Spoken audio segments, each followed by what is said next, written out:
The world's most action-packed sporting competition is happening this weekend, and it's not in the USA. It's here in Sweden, where the Nordic nations are going head-to-head at the Magic Weekend in Höljes.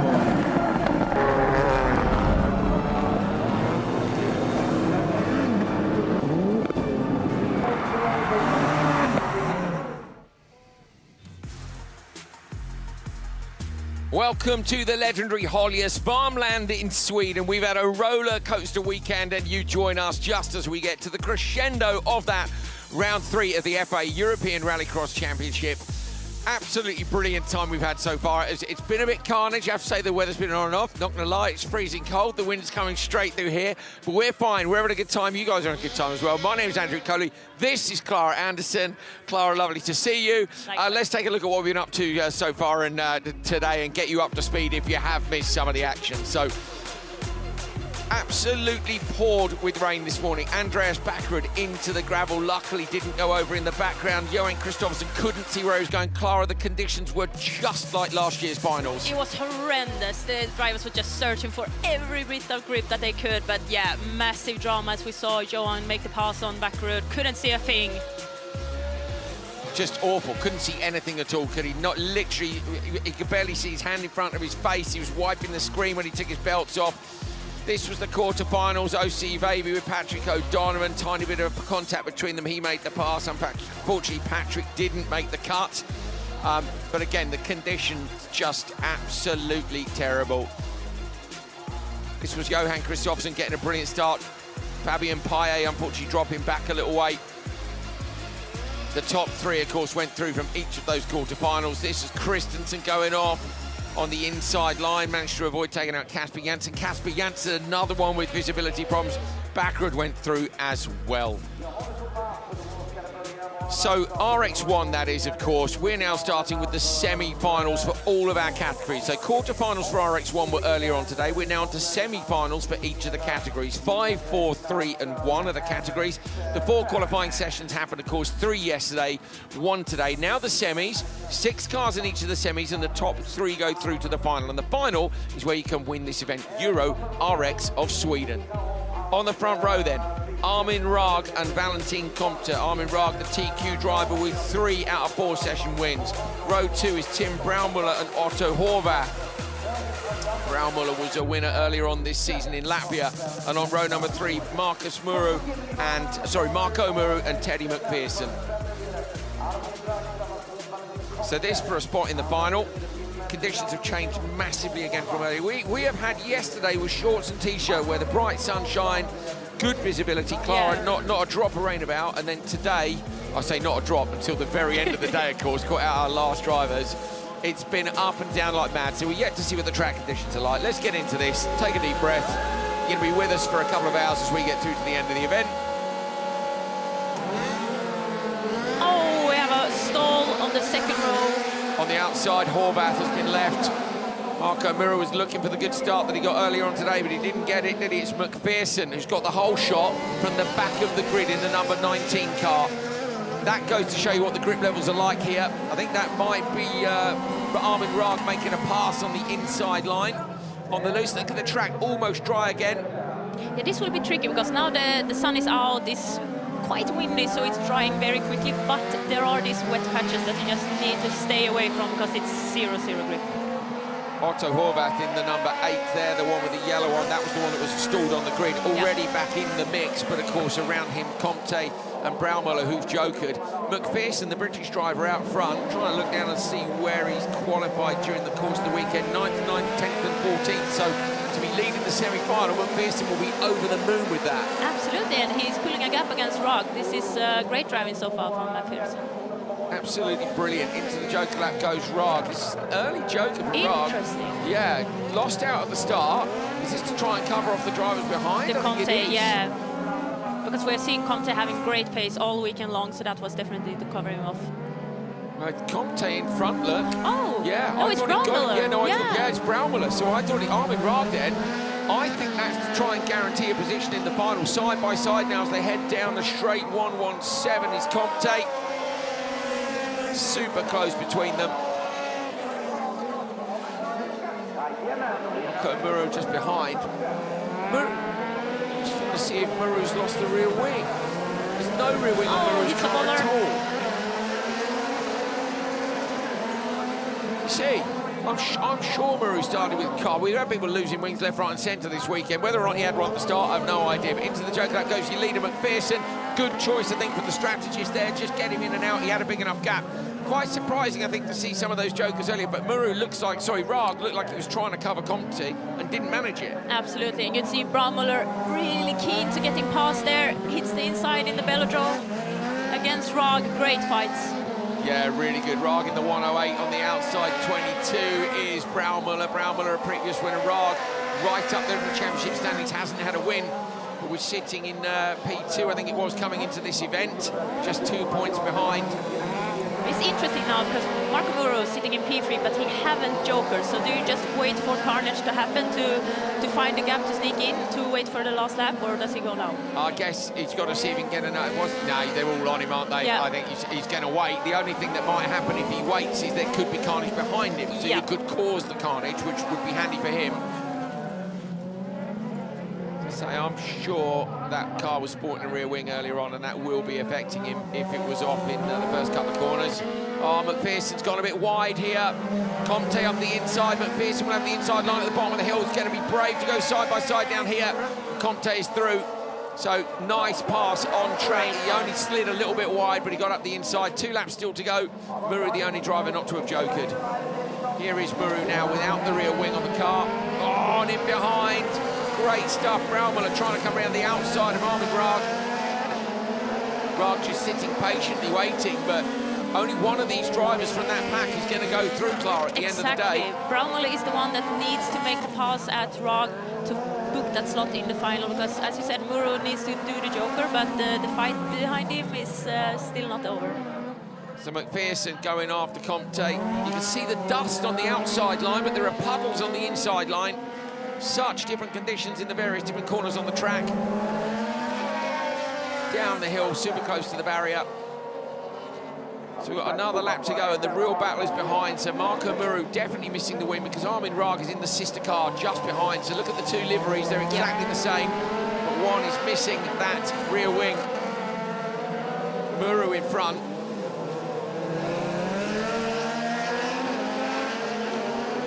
Muru has to go joker this time, and that's going to release the pack behind. So the top 2 are through, but this is the battle for the last place in the final. Should go the way of Armin Rag, but Rag here is going to slip down from the front row, remember, the top qualifier, down to the back row in the final, Clara. Yeah. Not what he would have wanted. No, you always want to be on the front row, because, the grip is better further back, but you need to also pass a lot of cars and karts.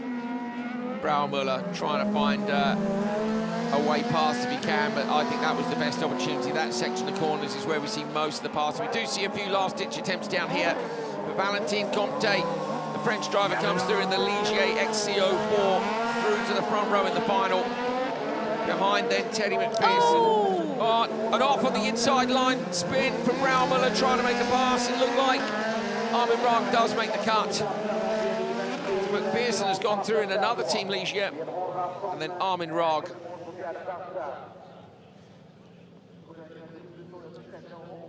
First semi-final done for RX5. The P-Tech Est Fighter 2 is the vehicle of choice for Armin Rag. He makes it in P3. Teddy McPherson in the Ligier in P2, and Valentin Comte in the Ligier with the win. Ulrich Lennemann is with Hal Ridge.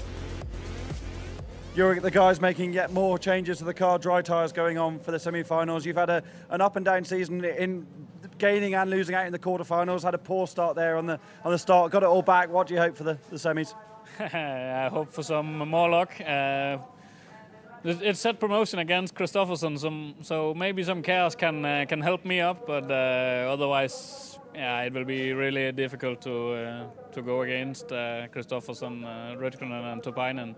They are really fast. I think I can fight a little bit with Pallier if I do great, but top 3 will be difficult. Hope for some unluck for the others. Still a European Championship semi-final at Höljes. Enjoy it. Yeah, thank you. Great stuff from Linnemann this weekend. He's driven brilliantly in the wet, particularly. Absolutely, and the spotted strategies have been spot on for Linnemann. Yeah. I think he's raised his game, actually, Linnemann. He's come here as the Rallycross champion from Supercar, but I think he's gone up a step in the European Championship. I just feel like decision-making is a bit calmer. He's still had a bit of a Linnemann weekend, but, you know, that's what he needs. Martin Nyirád on the pole, next to him, Diego Martinez.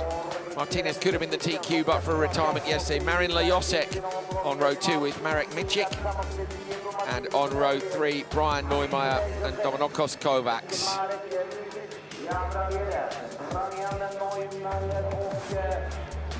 So Nyirád, this is the first event this year he hasn't had the TQ at. He didn't take the win at either odds he took the TQ at, so maybe he can take it this time round. He's got to get off the potentially unfavoured slot of the pole, which we'll talk to Clara about in a minute. Very strange in motorsport to say that the pole isn't favoured. But away from the line, you can see Nyirád's been swallowed up again from the front row. Martinez has got away much better, and Nyirád could come out of this in P4. He's on the inside, so I think he'll go standard lap. Oh, and he dives out. Nyirád's going to be first into the joke. That didn't work out too badly. No. Now he has clean air, just trying to catch this front pack, and yeah, already closing in. So, Clara, explain to some of our viewers, if they're new to Rallycross, you know, if you're on pole in F1, most races, you're like, that's the one, but pole in Rallycross can be a bit difficult. Yeah, usually you always want pole because it's the inside line, you can just manage the outside line, but in Höljes, it's usually the grip with the lowest grip, especially on the rain, because it's a bit of elevation, so the dampness it has really camber, stays. doesn't it, to one side? Exactly. You can still see that it's quite wet on the pole.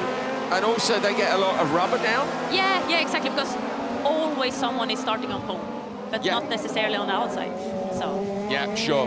Yeah, and so I guess as well, row 2, where it doesn't have as much rubber down, we saw in the quarterfinals, lots of people got a great launch from row 2. It's a bit cleaner there. Exactly, but you also need to really try and avoid the carnage in front, because it's a lot of cars and it's not that far of a straight to turn on. No, you can end up in a bit of a sandwich. If you look down there, you can see at the low elevation points, the drone actually gives us the best look at the track conditions in terms of where the damp patches are.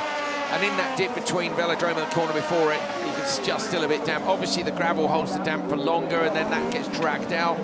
We can see shadows under the cars now. The sun is out. It's bright in commentary. At least with the back off the tent here, we're not going to get blown away like we nearly did earlier, Clara, so we're all right. This man leads, Diego Martinez. He's had great pace all weekend, but Martin Nyirád is sitting in a very calm position, 3.5 off the lead, but he has done his joker, so yeah, he sits in a very nice position to move on to the final. Oh, Nyirád having a look here on the outside line. He's joking, he's in behind Michik, and he gets high and low on Michik. Lovely pass from Nyirád, just teed that up beautifully. No dramas at all. So Nyirád, having jokered and moved up, so was on the pole. He's in the live lift TN11, Thierry Neuville's cross car. Thierry actually came and competed here, if you remember, at Höljes in the TN, was it TN5? No, or was it TN6? I can't remember. TN5, I'm sure, can't remember. Shocking, really. It's not that long ago that was the car of choice, but the TN11 is the chassis now for his company. Squeezing through on the inside there. That'll be your top 3 fairly well sorted at this point. Michik, Nyirád is having jokered. Martinez has still got to go, but 3.7 up the road. Look at the gap Nyirád's got over Michik now. Yeah. So Neumeier desperate to get past Michik. Even though Michik hasn't jokered, he wants to get rid of Kovacs in the white car on the inside behind. White and black behind is Kovacs. To the black and red car of Neumeier, who's just jumping up over the crest now. There you go. He could do with Michik staying in between. Michik with the 77 coming off the roof. Contact there behind on Michik from Kovacs trying to get through. Into the joker lap goes Martinez. On the standard lap is Nyirád. Martinez going to come out in front nicely. So again, the front 2 are away, and it's going to be about that battle for the final place. Michik still hasn't jokered. This is perfect for Neumeier, Clara, because now he's got a rear gunner behind him. Exactly, and you can see that Kovacs really wants to make the pass, but it's tricky. Michik is doing a very good job with closing the door. Up through the velodrome again, Martinez down the hill. Look at the inputs. It's just so much less hectic than when we saw them earlier on in the wet. Yeah.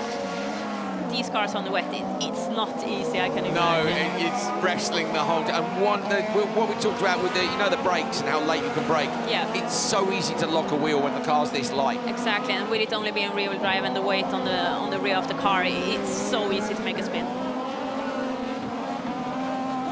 So Martinez and Nyirád over the jump. Martinez in the speed car Wanda R. As we already said, Nyirád in the TN11.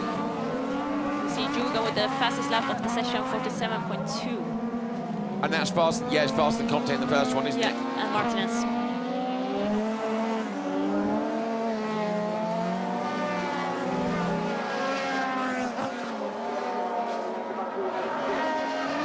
Up and over the jump for the final time. Martinez comes into the last corner. Nicely done. He will go through from semi-final number 2, along with Martin Nyirád. And it should be Neumeier in the background who's going to make the cut as well. I think yes, it was Neumeier. There we go.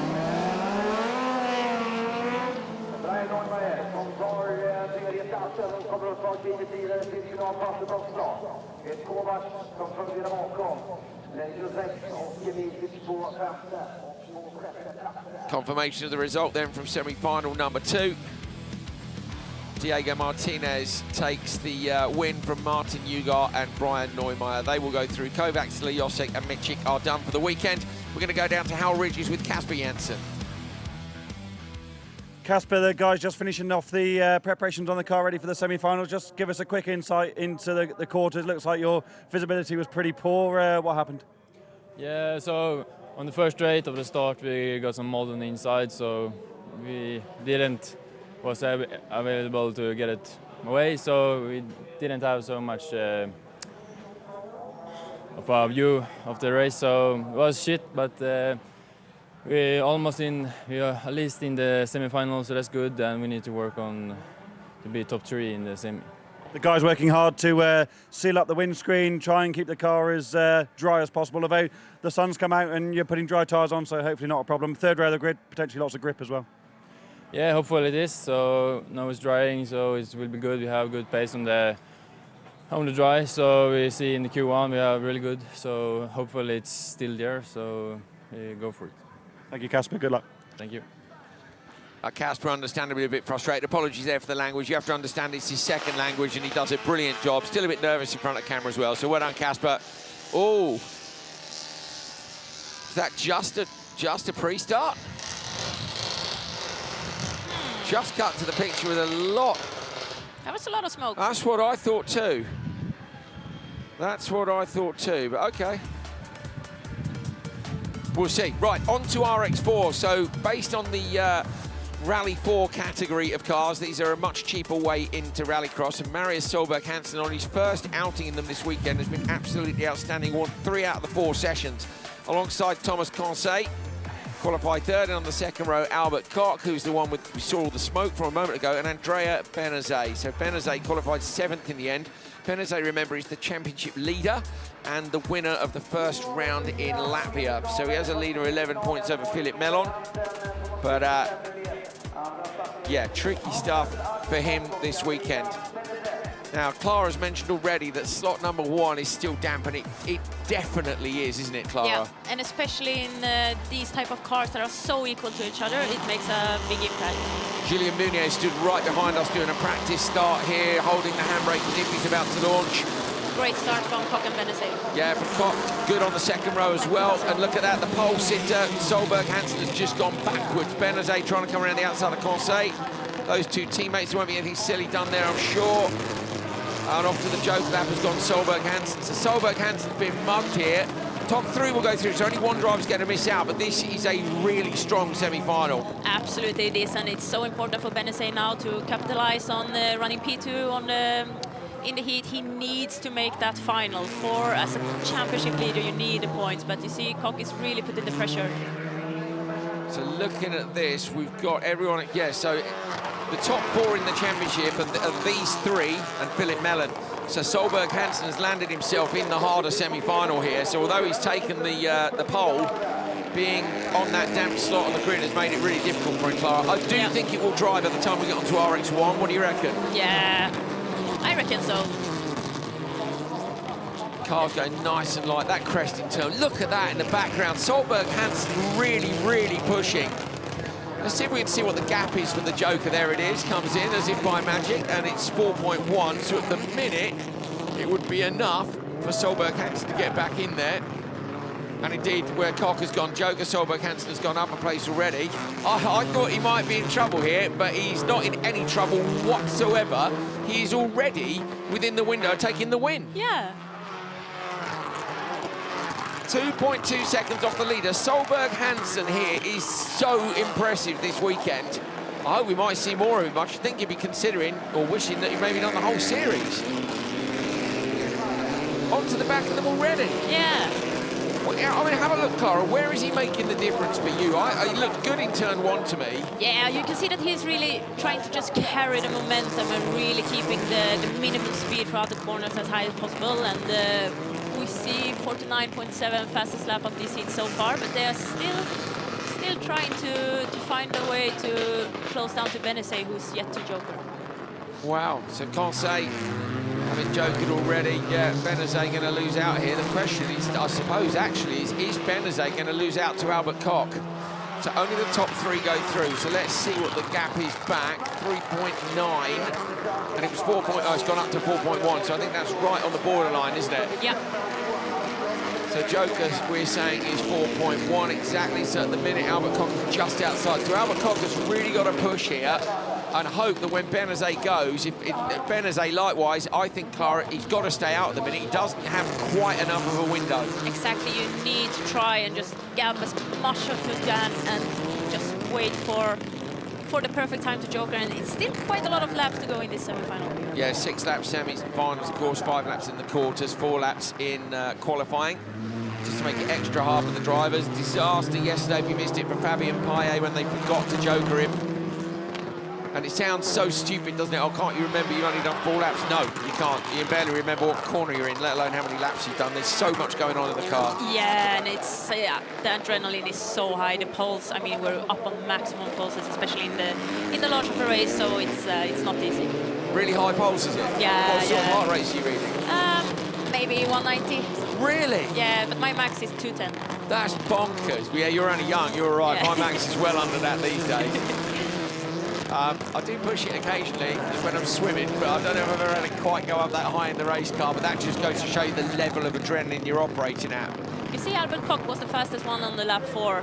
Yeah. 4 times quicker than Benesse, so he's on a good push. And 4.1, so he needs another lap like that on this final lap. Albert Koch has got to do another lap like that. Oh, Conseil have an issue. Oh no, Conseil's pulled over. So Solberg Hansen through. Conseil has pulled over to the side of the road. And that basically is going to put Albert Koch through anyway, I think, unless... No! Oh, they've contact between them. Koch has gone and hit Conseil coming down the road, and the wheel is off. The wheel is off. So I have no idea which one of those two will go through. In theory, Albert Koch has gone further down the road. Yeah. But if he caused the accident, they may black flag him, and then Conseil will get in. I don't know if Albert Koch would have seen where he was, but that's an absolute shocker. Solberg Hansen, who got the whole shot, sorry, got the TQ, lost out in turn 1. Benesse managed to get there first. Benesse was looking like he could have come out in P4, and he's coming out in P2. We need to try and see what happened down the hill. Yeah. What a shame for Conseil. We don't have it, we think, unfortunately. So I don't know if the drone got it or not, but it looks like we don't have what happened in the background. We'll have a look at it anyway and see if we can figure it out. Solberg Hansen with the mirror hanging off, but an absolutely brilliant drive. Marshals have gone across to Albert Koch. Say that what I'm not quite sure about is how it will go, whether it will go on the previous lap position, in which case Conseil would go through. If it will be, obviously the top 2 have crossed the line. But I don't know what it's going to mean when both of DNF. Normally it's who goes further on the lap. Yeah. In which case it'd be Albert Koch, but... Right, so we're going to see the results. Then we're going to take a look at what we've got, because it was in the background of our shot. Oh, Conseil is not very happy. So at the minute it's showing Albert Koch not making it and Conseil going through. But the important thing is Marius Solberg Hansen and Andrea Benesse, P1 and P2. Let's see a little look at what happened in the background if we can. Clara, take a look left side of screen. Yeah. It's all we've got. No, he's losing it. He's already hit him, hasn't he? Yeah. It must be front right on rear left. Really not sure what happened, but I suspect with Conseil going slowly down the hill that maybe he's come around. Where's Conseil? Front left. What was it? And it was front right and front left. Tyre clash then? Yeah. Tyre clash. Right, Hal Ridge is down in the paddock. Yep, down here with a number of drivers watching the racing ongoing ahead of your semi-finals. Yanni, pole position, semi-final 1. It's been crazy this weekend, hasn't it? What can you do from here? Yeah, it looks like the track is drying now, so let's see. It will be a tough one. Pole position looks a little bit damper than the rest of the grid spots. I know you spend a lot of time up here looking at what's going on. How concerned are you about being on pole? Nah, no pressure. It will dry out. There's still time, so yeah, good feelings. Thank you, Yanni. Good luck. Thank you. So thank you very much to Yanni Tapane. And have a look, this is another angle. This is the best we've got from a different camera. So here is Conseil. Watch for Albert. Conseil is sideways a little bit at the inside. No, is he? Oh, no. No. Wait for the debris. There it is. Mirrors flying down the road. I wonder if Conseil didn't know that Albert Koch was behind him and was starting to come back to his race line, even though he was on a go slow with a technical. Yeah, exactly. And when you have a technical, we don't know what the technical was. Yeah, and we don't know how far back Albert Koch was. So that is maybe one for Hal if he gets the chance for Conseil or Albert Koch. Albert Koch would be the nearest one to us, but I don't know that the drivers are going to make their way back. So if not, Hal, no worries. Second semi-final for Euro RX4. Philip Mellon on the pole, qualified second overall. Ivar Gebrand qualifying fourth overall is on the outside of that row. Haochen Deng, who's really impressed us with driving this weekend, and Anna Rusek in P4 on the grid. Anna only in, I think, something like her second or third year of motorsport. She started when she took an ice driving course after she had a road accident, really enjoyed the driving, and has moved on to doing more of it. So the two drivers are walking back separately. That is Thomas Conseil at the front and Albert Koch at the back. Nothing more disappointing than returning to the paddock without your car. Yeah. You can see how much to the left Anna Rusek is standing in the far picture. That's just to try and get as much grip underneath your wheels, because most of the cars stand in the middle, and that's where you lay down all the rubber, so it's more slip.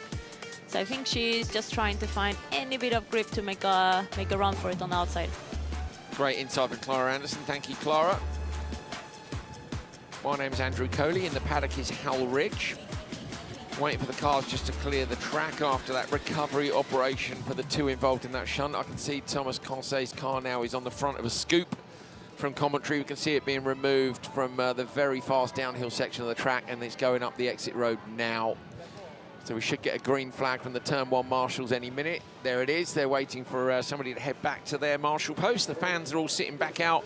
Much nicer conditions for them now than it was this morning.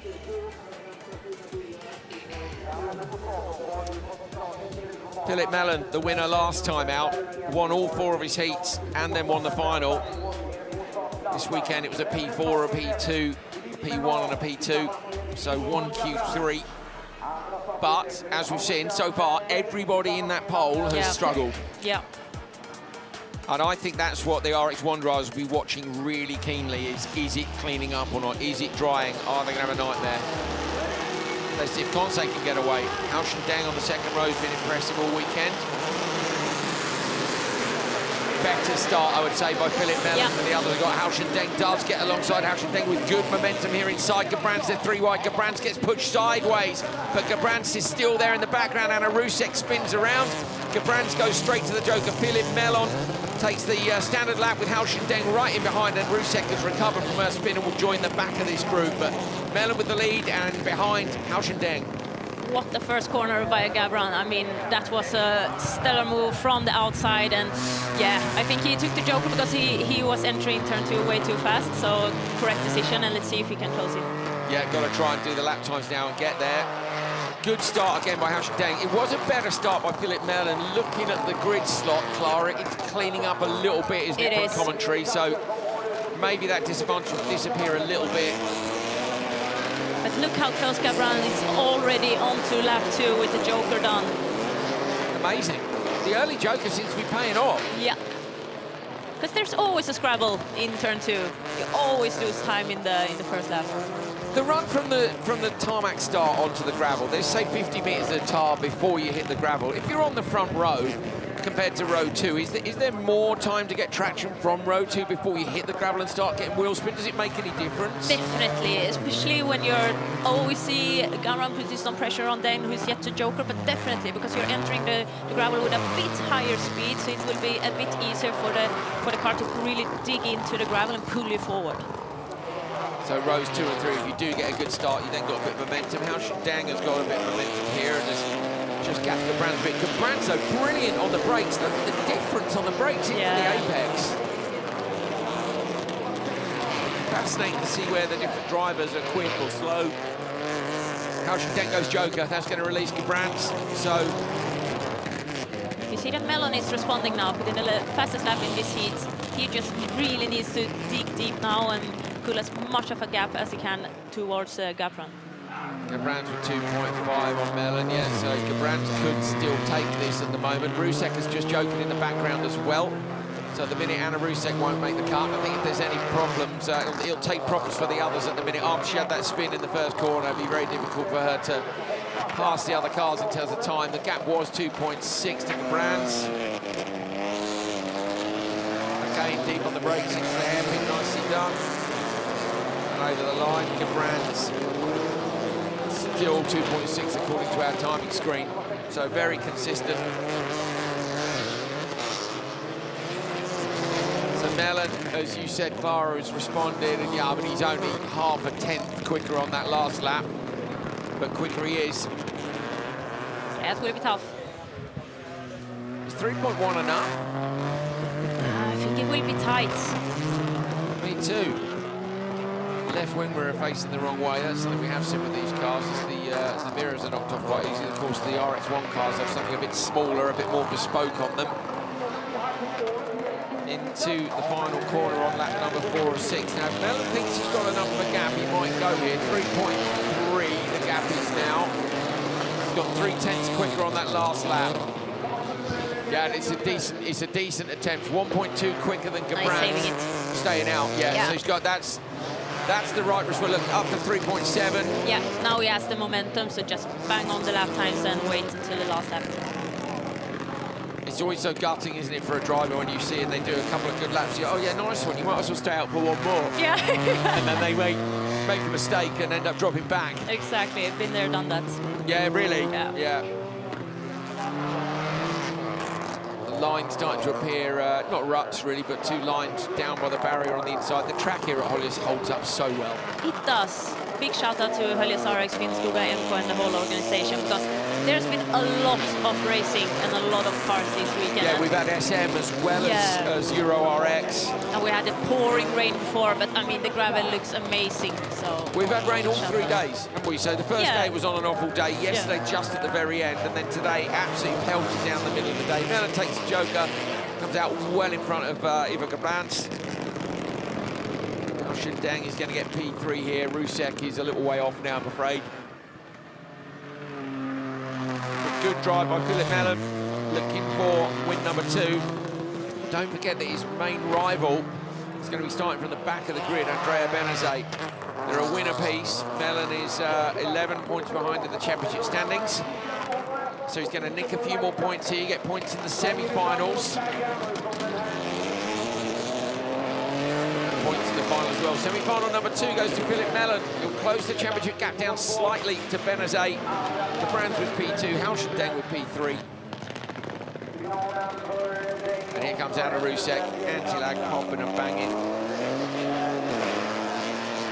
Semi-final win is worth 12 points. A semi-final P3 is worth 8. So he's going to close that gap down by 4 already. So let's see later on today whether or not that championship lead can change place, and whether or not it's going to be Melon or Benazet who will take their 2nd win of the year in the RX4 category here in Sweden.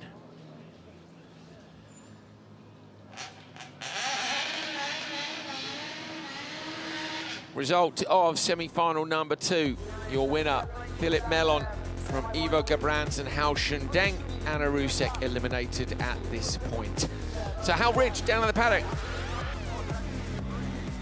Down at set promotion where Albert Koch's car has returned on a recovery truck, you can see down here that the upright has broken off the damper. There's damage to the steering rack as well. Didi, one of the experienced set mechanics, is in the wheel arch.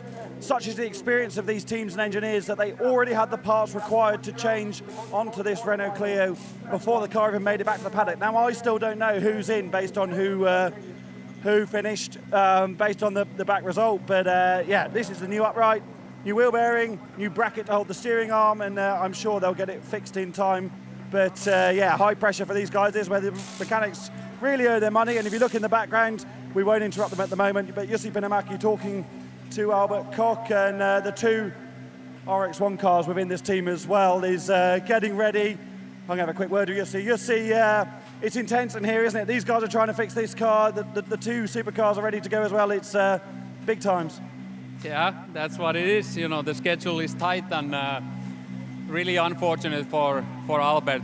You know, he didn't do anything wrong, couldn't avoid the collision, and now he pays a high price for that. But yeah, we try to fix the car in any case if he gets a chance to go to the final, and these boys are focusing on their next one. Thank you, Jussi. Jussi Pinnamäki with two jobs on the go, repair job with Koch. We think potentially it won't be Koch that goes through. We think it'll be Conseil, but let's see what the stewards say. Getting ready for our next encounters.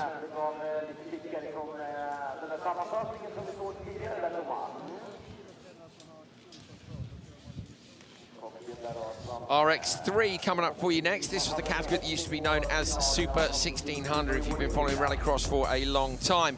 Julien Meunier is on the pole with Marcus Rosrud alongside. 3 TQs now for Meunier, I think, in a row. He is dominating that category. Samuel Kovacs and Dominik Senegaknik on row 2. And on row 3 is André Souza and Jan Dvorak. Yeah, 3 TQs in a row for Meunier. 4 different session winners in Hungary, but he did a double win of his sessions at the first round in Latvia.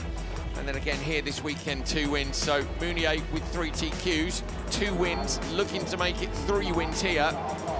Imagine if you got a full house of TQs and wins during the year. That would be an epic performance. He was up in commentary with me earlier on, but he's got to get away from the line first of all.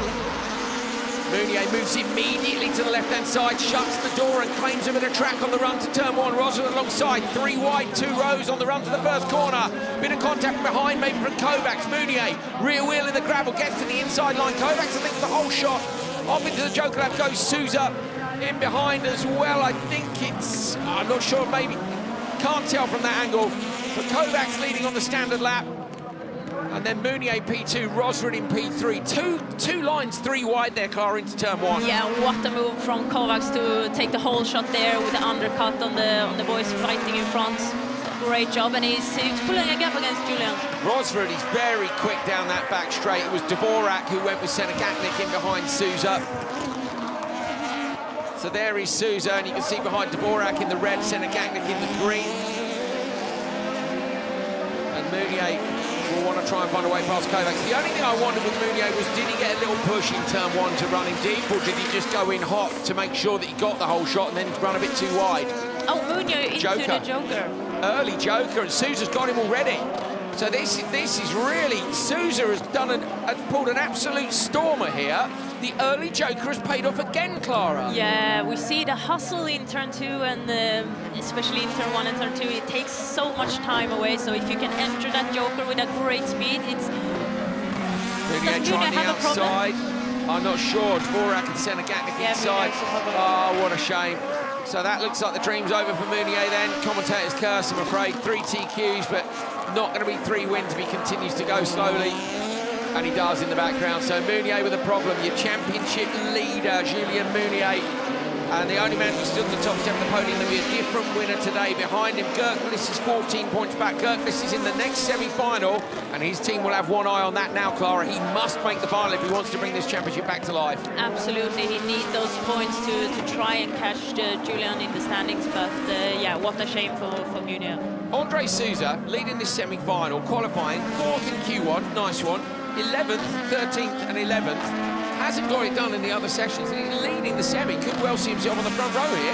Absolutely. We see Kovacs responding with the fastest lap of the race so far, but he's yet to joker, so let's see if he has the time to really pull that gap to Sousa. It's 4 seconds up the road with 3 laps down in 6 in this semi. See if the gap goes up anymore. 4.3, it's gone up enormously. So Kovacs has gone up to 4.3. I'll be staggered if we can't get it done in this amount of time. Tidy on the way in, the way out. The nice thing about the damp means that camera, we can actually see the joker. Yesterday we couldn't see anything, and it was easily enough. 4.3 on the way in, and as they come out the joker, we'll see what the gap was, 1.1. So at the minute, the delta's 3.2. Everybody's jokered, but bear in mind 3.2 for the next one. We see Lohéac and Biķernieki still fighting with each other for that P4. Biķernieki looks to the inside line now. They don't want to get stuck in, do they? Too much. Meunier's pulled over. Oh, that's a big old place to go off. Hanging on to it. You do not want to go off down there. A couple of laps to go. Real shame for Meunier. Yeah, absolutely. Didn't see if anything there was any damage from turn 1 or anything. Kovacs coming in. Kovacs qualified P5. 6th, a 4th, a 3rd and a 3rd. So he's been on the pace most of the weekend. Sits 4th in the standings. There's a massive gap between, between Gellins and Kovacs. They're both on 22 points, but Gerklis and Meunier are away on 68 and 54. I mean, it's just a massive difference between the top two in terms of pace and consistency. You need both together for a championship. Yeah, they have been great in the beginning of this season, and have a good shot at the title fight coming this year. Top 3 pretty obvious here unless there are any technical issues. I think it's worth noting that there are 7 events this year, 6 locations, but the last one is a double header in Portugal, and that will mean obviously that things are still up for grabs. Certainly the halfway point basically is Ireland.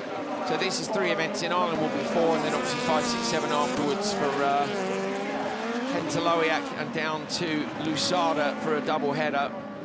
I missed Lousada last year. Good event. It was cool. It was cool. Crowd love it there, don't they? Went down for the pre-season test, but couldn't make the event. Yeah, the passion amongst the Portuguese fans is amazing. Yeah, it's going to be good fun. I know that. Right in, it's a track literally in a town centre, isn't it? Yeah. Very traditional, very Portuguese, and loved by the local population, which is cool. Kovacs coming around to take the checkered flag. Kovacs through, Sousa through, Rosrud through. Biķernieki and Dvorak battled but won't make it. But most importantly in this one, really as a story, is Julien Meunier has not made it through to the final. So your championship leader is out. British Gerklis, the P2 man in the standings, is in the next semi-final. Samuel Kovacs with the win. Andre Sousa, Marcus Rosrud. Meunier goes out in P6. Johan Kristoffersson is with Hal Ridge. Johan, just getting ready for the semi-finals. You know what it takes to win here in Höljes, of course. You also know that pole is often slippy, hasn't dried out fully yet. What can you do from second on the grid? No, we will see. I think both Turpainen and Ritkinen from second row will start very well. So hopefully, I'll make a decent start, and from there on, mainly focus now will be to be top 3. Of course, the position is important, but it's even more important to go to the final today. So yeah, we'll see. We'll do our best. Always special to race here at home in the Magic Weekend as a Swede in Höljes. Yeah, definitely. And this weekend, it's really been full of surprises. Good luck, Johan. Thank you. Yeah, it's been the whole weekend's been full of surprises. Perhaps instead of the Magic Weekend, it should be the surprise weekend. Surprise! More terrible weather the last couple of years. British Gerklis on the pole here, qualified second. Meunier is out, as we know. He needs to capitalise. Andreas Kragas alongside. Row number 2, Libor Teges and Nicholas Gellins. And row number 3, Václav Tima and Dylan Dufas. The little coloured numbers, by the way, their race numbers give you an idea of what colour the car is. They've all got very cool multiple coloured liveries, but it is a good indicator. The wind is really strong here. You can see in the background the flags are cracking away, and that will help to dry the circuit. I think now the grid is dry. Yeah. Okay, Gerklis is the man you need your eyes on from a championship point of view. Though I say we are only 3 races, round 3 of 7. Hasn't got away as well as Höljes on row 2. Höljes trying to come through 5 wide on the run for the first corner. Dylan de Pat's on the outside. Carnage. Kragás goes off to the left-hand side. Höljes with a trip across the gravel trap. Going to come up over those razor-tooth curves. Drop back down. Dylan de Pat has to avoid him in the background. It's Rittis Gerklis who's got away. Dylan de Pat's coming out. This looks like in P2. Vaclav Tuma drops into the Joker Lab and then back into the order. He's already on the back of that pack with Gellins down in P4.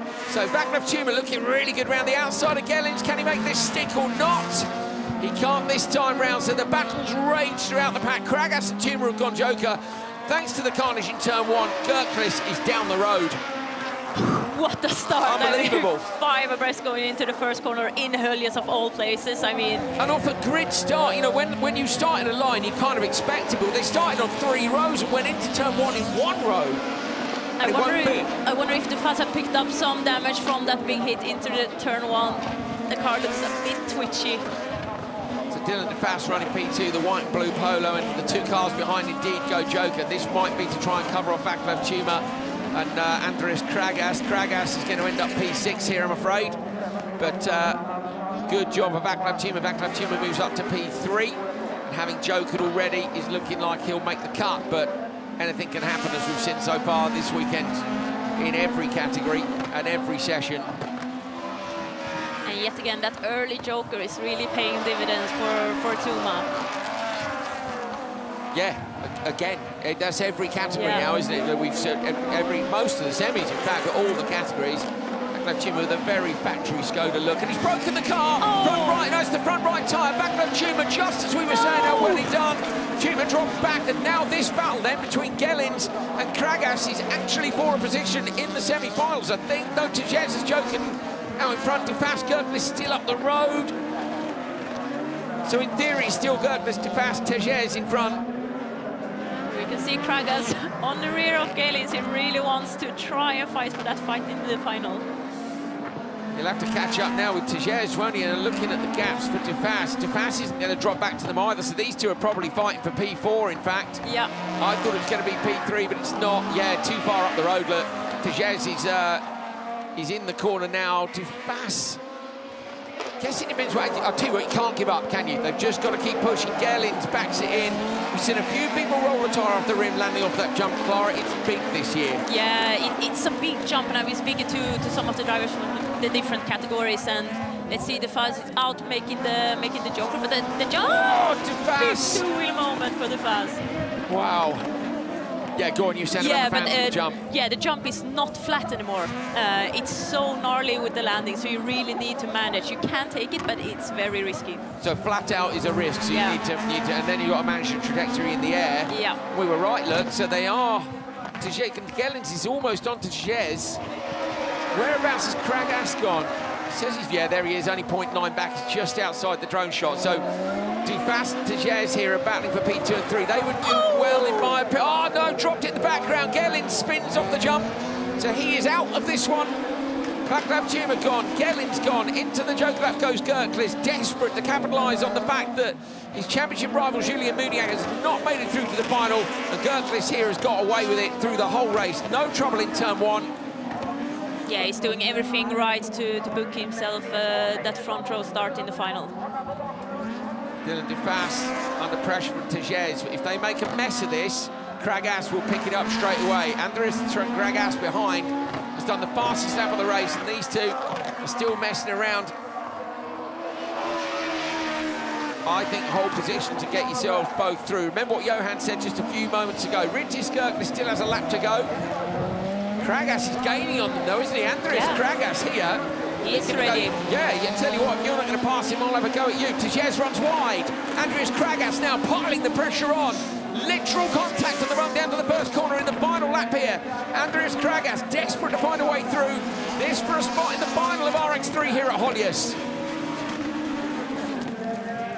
Late on the brakes, carries good speed through that gravel section. Wider line here, we get a better exit. Watch for him trying to get the over-under on the run into the velodrome. Comes out really wide. He'll dip down now, but Höljes is wise to it. Stays off the throttle for a long time. Kragás is right there, but it's not going to be close enough. Rittis Gerklis is approaching the finish line. He goes over the jump. You can see in the distance The fight continues for P3. Up and over the jump, Kirklis takes it in the background. Here is the fight for third. Depache is going to make it, but Tichès is being pushed, and he just gets there in front of Kregas. Great job by Andreas Kregas to apply that amount of pressure on the final lap, but Kirklis, P2 in the championship, has gone through when Mounier hasn't. This could be really key in that championship fight. Cars stranded in the gravel. Action continues here at Höljes. Gellins will be recovered, and then we're going to continue with our racing this afternoon.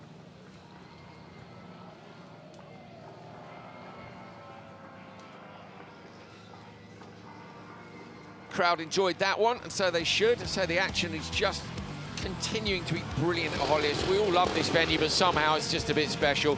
British Kirklis takes the win from Dylan Deface and Libor Tichès. Kregas, Gellins and Tuma, I'm afraid, are out, and Hal Ridge is down in the pre-grid. Yep, down here in the pre-grid, and it's all laughs, jokes and smiles, isn't it, from the top three in semi-final two right now. Andreas, it's about to get serious, and once the visor goes down, it's very different, isn't it? Yeah, it's been, for everyone back home watching, it's been such a challenging weekend, from punctures to black flags to weather conditions to everything. So it's everything you could expect from the Magic Weekend and more. So it's been very, very tough. I can't remember last time. Front row of the grid for the semi-finals. You came here leading the championship, same point as Johan in the quarter-finals. Are you thinking about the outcome of the final now, or is it just about progressing through to the next stage? Well, it's just to progress through to the final. I mean, Ole Christian is fast. Peter has been quick all weekend, and it's his home track, and you know how good he is on Robin's racing, you know. So it's going to be a tough one, and then we take the final from there. Thank you, Andreas. Good luck. I'm just going to spin around and speak to a man that's had all sorts of experiences this weekend. OC Baby on the second row of the semi-final. What can you do from there? I think there's good possibilities. You know, I've seen some guys taking some really good launches from P3. So yeah, we'll see. I hope I can have a little bit better start than at least the Hedström, and then you can come up on the side of him. So then everything is possible. So we'll see. And then, but I guess Andreas will manage to take the start. He has had strong starts, you know, all year. So yeah, just try to get behind him and try to take him on the joker. Thank you, AC. Thank you.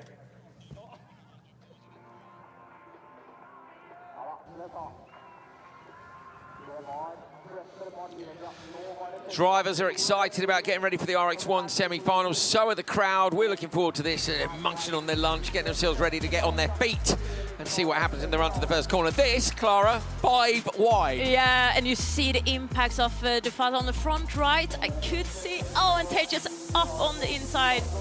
Tichès did well, to be fair, to get out the other side of the gravel trap, but look at the back here. Look at Kovacs. Look, everybody with carnage goes, cheers for that. I'm P6, but I'm just going to sneak up the inside. Yeah. And I'll have some of it. Just brilliant. You can see Kirklis just capitalizing off the mess behind him. Really very good indeed, yeah. Timmy, sorry, not Kovacs in that one, wasn't it? Went off, and yeah, real shame that it didn't work out for him. That was Dylan Deface absolutely flirting with it in terms of putting the car on its roof in the Joker. Gellins, unfortunately, with the slap landing. We saw the puncture caused from that jump as well. The jump is a real risk-it moment. It's a little bit like the Joker was last year in Finland, you know, when Johan took the tyre off the rim. If you push just that little bit too much, yes, there is a tenth to be gained, but is it going to cost you everything? Right, here we go then. Time for the RX1 semi-finals.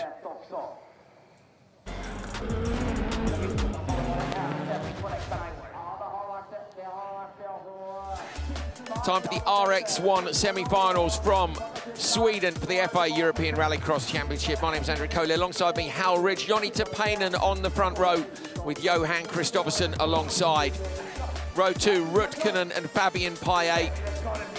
And row 3, Ulrich Lindemann and Paulius Bleskuvas. Any one of the front 4 here could have been the top qualifier, Hal, but it was just an absolute roller coaster in terms of qualifying incidents. Brand new tyres for Joni Tapainen and Juha Rutkanen. Very good tyres, but not brand new for Johan Kristoffersson. This is going to be a very interesting first corner.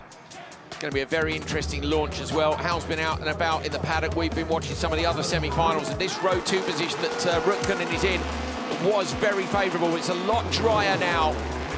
It is a good launch from Rukkanen, but Kristoffersson shuts the door on him immediately. Rukkanen goes for the outside line to Paynen, can't get there. Kristoffersson gets there first.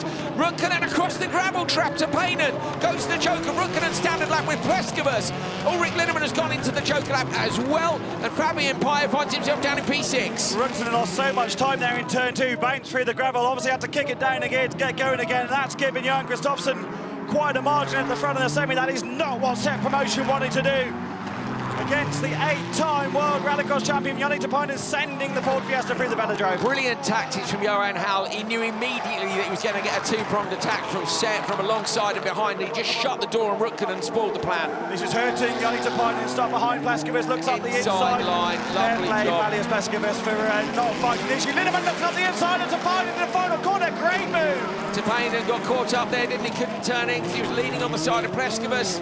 I'm sure Kristoffersson ran deep there, and you see the dust flick up. He did, and into the Joker goes Rukkanen. Rukkanen's going to come out this in P2, so he's done a good job here. Rukkanen, after turn 1, didn't go his way. Ulrich Linnemann as well, Hal, at the minute. He's booking himself a spot in the final here. And he's been in the Joker. This is not working out at all for pole sitter Joni Tapainen. Yeah, Tapainen's got a bit of work to do. Dust flies up now. You can see how much he's trying. You can see the wind as well as the dust whips across. Kristoffersson's wide again. Al did mention the others are on new tyres. Here comes Rukkanen to Paynen. This is the battle, remember, for a place in the final for RX1. Looks up the inside. That's a tap. He won't get away with that one if he goes through there. Linnemann lights the throttle up, smokes up the Hoosier tyres. Holds the position. Linnemann's on very good tyres as well. Pleskavas is on poorer tyres. Kristoffersson's on very, very good. They haven't done much running at all. Is he saving his best tyres for the final as well later on? Of course, you gained from the wet races earlier on. Ulrich Linnemann, though, wasn't optimistic, was he, in those interviews in the paddock about his chances of getting ahead of the Set Promotion cars. Doing a good job here. Look how hard he's pushing, how there's a lot of rotation on the car everywhere, into and out the corners. He's just modus operandi. It's a little bit of a mistake coming down the hill. Tapainen closes and has to jump on the brakes to avoid him. Joni Tapainen had to do that to avoid taking Linnemann out after Linnemann's mistake coming down the hill. Tapainen's car looks all over the place, to be fair, doesn't it? Linnemann's doing a great job. Kristoffersson, though, has a gap of 5 seconds out front. Of course, he is yet to Joker, the only one who hasn't been in. Rukkanen's all over the shop as well. Last time around, Andrew, in the velodrome, he was very sideways. Tapainen wide again. Is there something wrong with the back of Tapainen's car? We can see a lot of who ran across the gravel? Rukkanen, wasn't it? Yeah. Ran across the gravel, so I didn't see any obvious damage to the back. Look at what I mean about Linnemann. He's just got the rear of the car moving the whole time. Not necessarily saving the tyres the best way, but Linnemann won't care. He just want to make the final. And then anything can happen, as we so well know. Yes, yeah, particularly this weekend. It's already happened. Yeah, I don't know if there's anything left to happen, but there probably is. Kristoffersson out front. Tapainen comes up over the jump. He's in P4, but he's probably too far back at this point to be able to do anything about it. No idea what's happened to Fabian Paya, but miles off the pace in the background. He's actually stopped on track somewhere, hasn't he? I wonder if he came together with Pleskavas. Oh, Pleskavas is still going. I didn't see what happened to Paya at the start, to be honest, because we were so focused on what was going on with the front cars. Didn't see if he bogged or anything. We'll have a look in the replays and figure it out. Kristoffersson's still yet to Joker. He's extended the gap to 5.7. Sorry, how Tapainen's coming back at Linnemann. Bit of a seesaw going on there in the background. Yeah, took half a second out of him on the last lap, looking at the sectors. Very wise from Kristoffersson, isn't it? And do you know what? It's exactly what Ulrich said, wasn't it? With Set there, what has he said to you in the interview? Set there, they're going to have a battle, I know, with Johan, and maybe I can pick up some of the pieces. And this is kind of a little bit of a result of that. Into the Joker lap goes the 8-time world champion. No European Championships yet. But I tell you what, he's looking ominously like he might be headed towards one. Bakkerud leads the standings at the minute. But Kristoffersson continues to be a pest for all those other drivers who want to pick up the trophy. He's so good, and for me, again, the switched-on awareness at the start is just another mark of how that team has gone, right, what's likely to happen? How do we counteract what is most likely? Interesting that Rukkanen didn't decide to try and push Joni Tapainen, his teammate, through the first corner. Actually went wide of Kristoffersson, very fair, just didn't quite work out. Did get alongside the Swede, didn't he? Kristoffersson's going to take this, so Johan Kristoffersson qualifies for the final. Rukkanen going to come through in P2. Oh, Tapainen with a late attempt, but he wasn't close enough. He's been a bit sideways in this one. Ulrich Linnemann with a brilliant job to make it through to the final here in Höljes.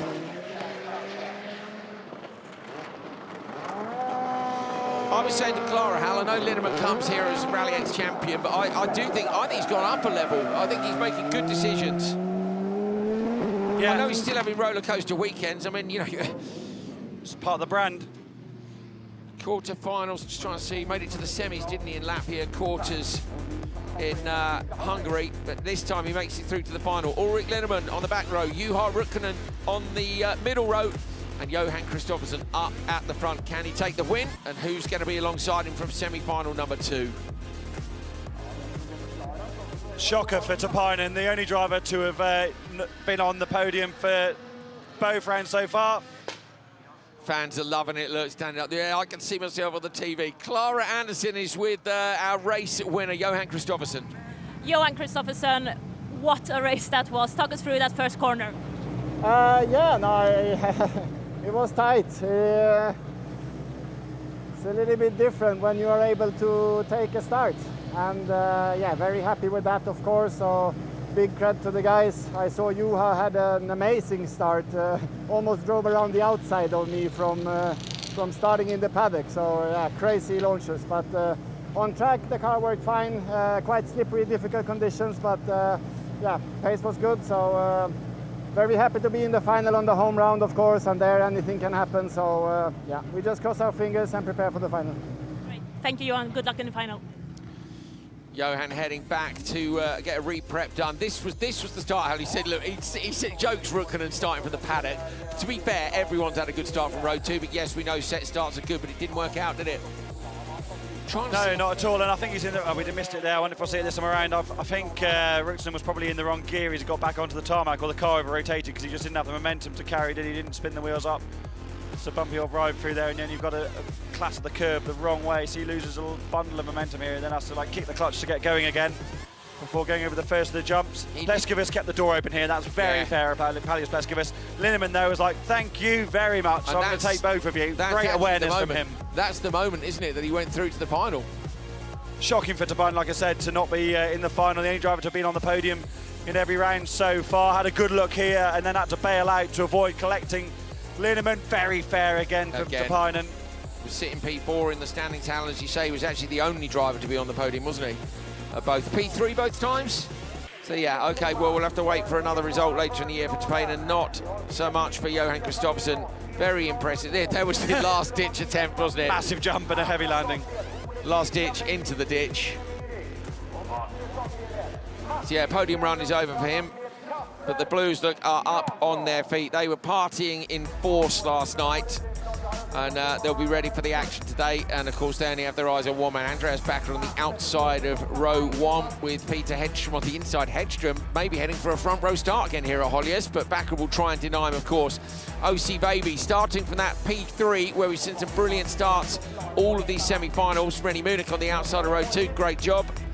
And on row 3, Martin Enlund and Kasper Janssen. Kasper, again, that slot number 6 has been okay for the starts. He's been very good this weekend, but it is all to do from that point on the grid. All new tyres for Rennie Munich, new fronts for everybody except OC Baby, who's on very good tyres. So, yeah, a mixture of tyre strategies, but lots of new tyres in this one. KMS saving tyres for the final, you think, Al? It's hard to tell, isn't it? But with the rain, maybe. Andreas Bakkerud, the championship leader. He knows his rival Kristoffersson just won semi-1. Can he get semi-2, Baby, with a good start? Bakkerud shuts the door just like Kristoffersson. Gets in front of Hedström as well. Hedström and Baby into each other. Kasper Janssen up into P4, 3 on the inside line. Hedström going to go joker. Kasper Janssen goes standard lap. Bakkerud leads from Baby. Kasper Janssen has gone from 6th to 3rd. Hedström the head of the joker laps with Martin Enlund. Bit of a mistake from Hedström in the joker. I think he ran wide towards the barrier. Bakkerud's got massive pressure from OC Baby, who was having a laugh with in the pre-grid, but he did everything right. Andreas Bakkerud didn't need to come across on Peter Hedström, come the line, lead into turn 1, almost a repeat of what he did on Johan Kristoffersson in Hungary just a few weeks ago. On board from Kasper Janssen, looking at what's going on in front of him. They've got to watch out for the drivers who've jokered already. Hedström's been in.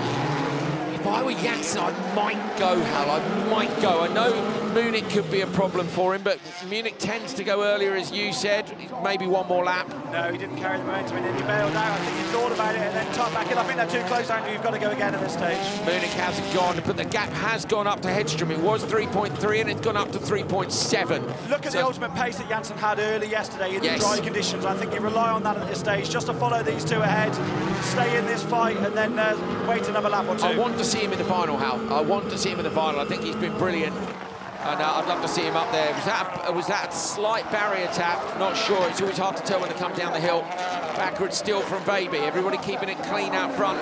Munich's going with him as well, Hal. Shout out to Rennie Munich. Good weekend for him, and he's not far off the back. He's 1.6 behind. Great weekend for the All-England squad in both camps. But Munich doing a solid job here. I'd love to see Rennie in the final of an event of this quality. Jansen goes again. Has Munich gone in the background? Has Munich gone Joker or not? Wait for the indicator. It doesn't look like he has, so Rennie Munich has stayed out as well. And this is stalling the Joker strategy, isn't it? Because Jansen will come out behind him at the moment. Yeah, no, Rennie's doing a great job. Fair play. To be as well, Hal, I think they're still edging ahead on there of Hedström. 45.6 for Hedström. Even Munich's doing 45.7. So everybody, the top three are all going quicker than Hedström. At the minute, they can wait for Munich. One of these four will pull the pin now, because you've got to start mixing it up backwards. So defensive. Jansen looks to the inside of Baby. Andreas Bakkerud still leads. Who's going to go? It's got to be Kasper for me. But the trouble is, if he commits to it, Baby goes in front. No, he's not gone.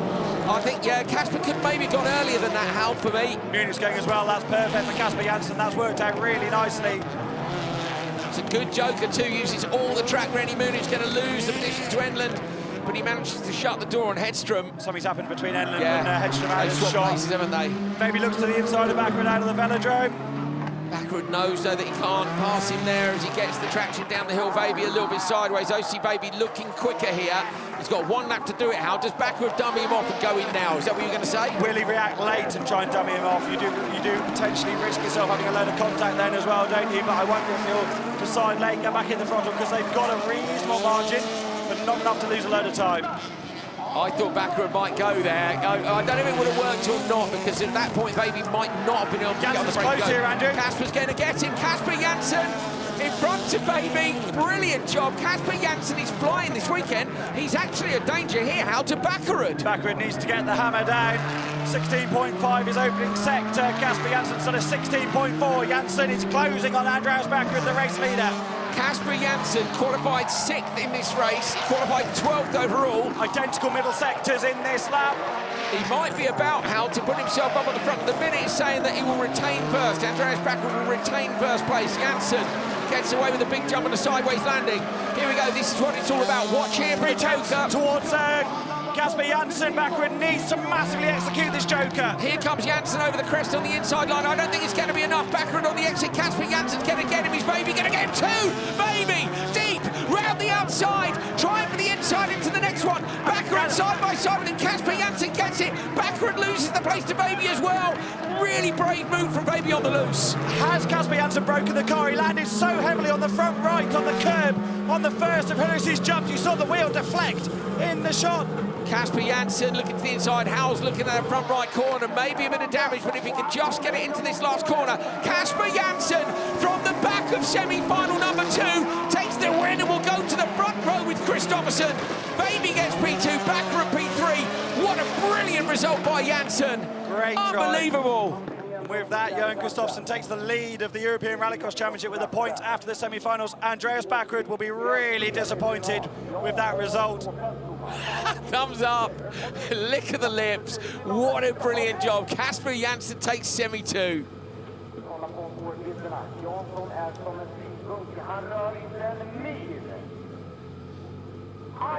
Confirmation of the result then from that semi-final as Kasper Jansen rolls up to a halt. He wins ahead of OC Baby, who had a very good crack at taking the positions back with a ballsy move on the gravel. Andreas Bakkerud gets P3, went from the win to P3 in the final lap. Enland, Hedström and Rennie Munich, I'm afraid, are out at this point. And Kasper Jansen, who I think is going to be very pleased, but maybe a bit shell-struck, is down with Clara Anderson. Kasper Jansen, what a win, what a race. Talk us through it. Yeah, what a race. Starting from P6 to P1, that's incredible. And they can do these two guys in the the yoke lap, so it was fantastic. Well done. Good luck in the final. Kasper rightly very pleased with that hull. Yesterday, his performance, I was so impressed when he went with Johan in that race. I know there's a couple of tenths in it, and you never know if Johan was holding off a bit in terms of his pace and saving his tyres, but still impressive. Then he had a few issues during the day, got that takeout. Brilliant. Yeah, had the visibility that really hampered him in Q4, fought back in the quarter-final, and you just need to be there, don't you, to pick up the pieces when you have the ultimate base, and I thought he could come good, given how good he'd been in the dry earlier on, and yeah, you just don't know what's going to happen. That Joker merge, that concertina where all the cars come together is always plenty of drama. Yeah, so nicely done by Kasper Jansen, just banged in the laps exactly when he needed to. Kevin Hansen, I imagine, spotting for him, is he, or is it his dad? Helping the spotting. Yeah, amazing. Absolutely fantastic jobs. Yeah, Kasper wins it. He'll be on the front row with Johan Kristoffersson when we get onto the final, which will be coming up very shortly. We're moving into finals mode now. 5, 4, 3, and then 1. Don't go anywhere.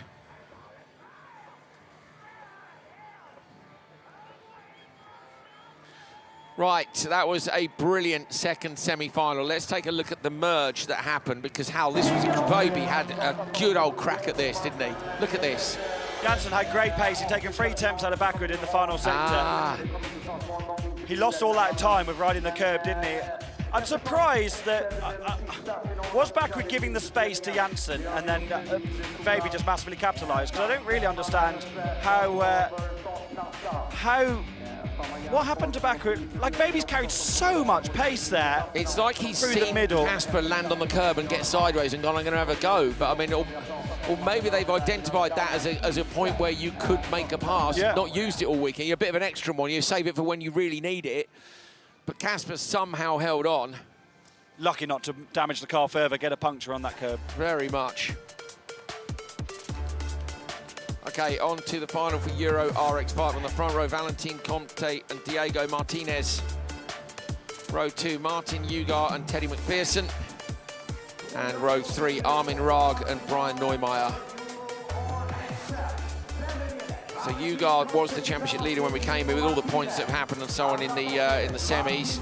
Not sure where that position will be now. Armin Raag was in second place in the standings, won his semi-final. Sorry, no, didn't win his semi-final.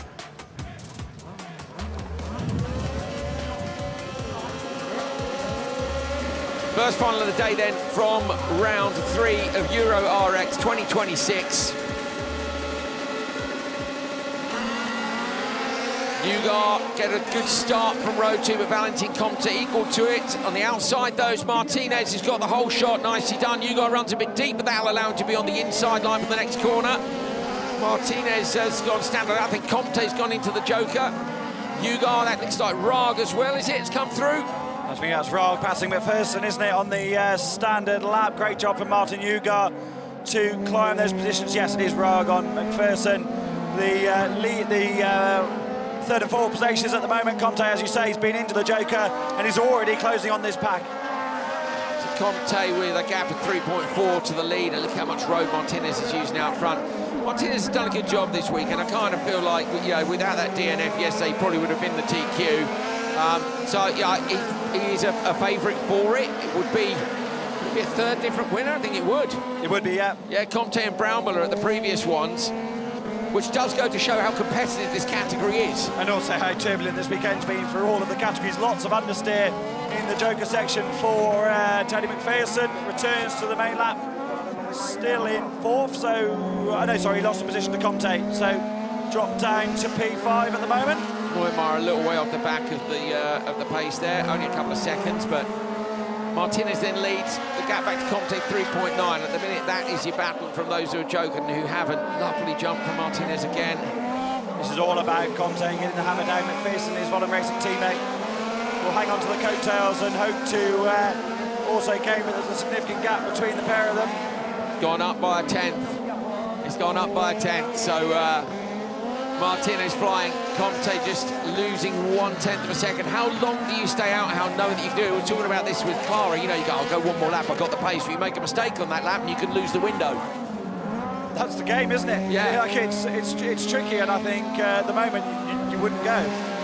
The gaps aren't big enough to be comfortable. No, I agree. It's just, yeah. I'm a big advocate of always going when you've got the margin in case you get a puncture or have a half spin and you can defend the position. But when it's so close in the final, you've also got to hope. You've got to back yourself, haven't you, and rely on the pace. As McPherson's under big pressure here from Baumiller. I think as well, when the conditions are decent, you'd back yourself to continue with good laps, wouldn't there? The conditions are a bit tricky. That's the point which you go, look, I could easily make a mistake here, take the first window. Big commitment from Bragg into the joke lap section, has got tucked up right behind Martin Nyirád. Done a great job there. Has Rugg to come back out in third position. He's third, isn't it? No, sorry, he's dropped behind Comte. Sorry, yeah, Comte is in P2, so it's Comte versus Martinez still at the moment. Side by side again here. McPherson and Neumeier. Martinez jumps again, and the gap is still 4.8 back to Comte. That would be enough. Hal, you're always saying go a lap early if you can. So he could, in theory, take this one if he wants to give himself a margin, and he will. Go now, yeah, you can see he can pace through the apex, can't you, whether or not he's going to go in. Tidy on the way in. 4.8 was the margin as he went in. He's out. Nyirád's gone in as well. Nyirád was the guy who the gap was back to, so... Comte's climbed yet another position. The pole starter, so back up to second in this one. With a lap and a half still to run. Martinez, though, where he was for a good deal of this weekend. I saw he posted yesterday how the moment on his socials from when it all went wrong. If you remember, he's up at the velodrome, it was looking like the TQ moment, and he pulled off onto the grass, and suddenly saw him rock his head back into the seat with frustration because he knew that was going to be TQ being a difficult job. Still managed to get P4 in qualifying. Massive jumps for all these drivers now. At this stage, you kind of know you want to protect the car because you're on for a podium. At the same time, you know you've only got a couple of laps left on this wonderful circuit for another year, so give it a bit more of a send just to enjoy this final lap. Not so much enjoyment for Martin Nyirád, though, because his fellow Baltics resident is really, fellow Estonian actually, really applying the pressure in these final few corners. Here is Nyirád with Armin Rugg behind. Remember, those two were P1 and P2 in the standings coming here without either of them having taken a win. Martinez is heading down to the finish line now, and the brand new category RX5 continues to be great fun. Diego Martinez coming up over the line to take the win. 3 different winners in the first 3 events for RX5. Comte gets P2, and then it's Nyirád and Armin Rugg, P3 and P4. Should keep the championship standings nice and tight at the top. That fight between Neumeier and McPherson went right to the last corner. McPherson having a half spin there, but completes his debut in the category. Made the final, good job from him. Nyirád and Rugg, they haven't got the win here. They've just got that consistency. Brownmiller didn't make the final here. Comte did, but was a little way back after a not great result. Did make the final in Latvia, so up and down, it's all important. So Martinez, the 3rd different winner for RX5. Valentin Comte, good result after a great run in Hungary, but Nyirád and Rugg still in the final, still in the fight. We'll get the points in a moment, I'm sure. Clara Anderson is with our winner, Diego Martinez. Diego Martinez, the winner of Höljes. How does this feel? What does it mean for you? Very difficult weekend for us. You know, this means a lot for us because we've been struggling too much in the first 2 races. So, yeah, we're happy with it. I hope we can keep this up and, yeah, continue like this. Also, give thanks to my family, to my friends, that they were watching all the races, to my engineers, to Sergio, to everyone. I'm very happy. Great. Congratulations. Well done. Oh, lovely big smile from our Spanish friend there with a great result, taking a win for one of the southern European nations. It's all normally a Scandinavian affair, and Martinez proving that it doesn't need to be. Spain, of course, is a hotbed of cross-car, Hal. Indeed, and you learn a lot racing in those environments, don't you? Martin Nyirád will be pleased just to have had a solid weekend, I think. Wayne DK didn't have the ultimate pace he'd had in the previous couple of rounds, but a solid result and a podium at this circuit. He's won here before, hasn't he, in various series, but good job from him. Big fight between these two, wasn't it, McPherson and Neumeier. McPherson was good in the semis as well, Howell. You were out and about and a great run there from a not so favourable grid position. These two potentially the top 2 in the championship, but we'll see when the points come through. Martinez, though, 3 different winners, 3 different events. Fantastic stuff, wide open. Now there, Doggo, one for you, Hal. He's just going, Straight on the talk. I can hear our producer, Matt, laughing. I love the dogs, Matt. See what else you can find out there. There was a Labrador yesterday I was particularly keen on.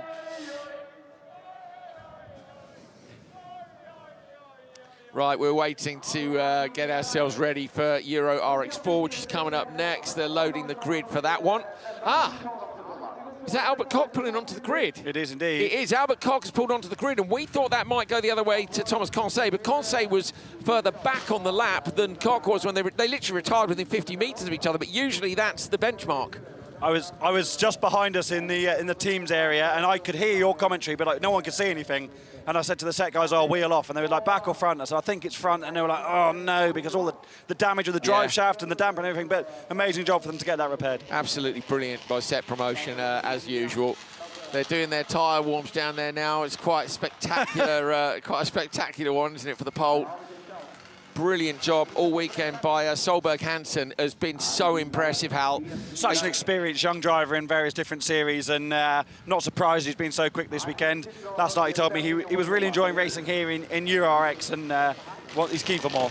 I think the fact that he's come here, though, against the series regulars, although, as you say, he's experienced, and basically won 3 out of the 4 qualifying sessions, very impressive.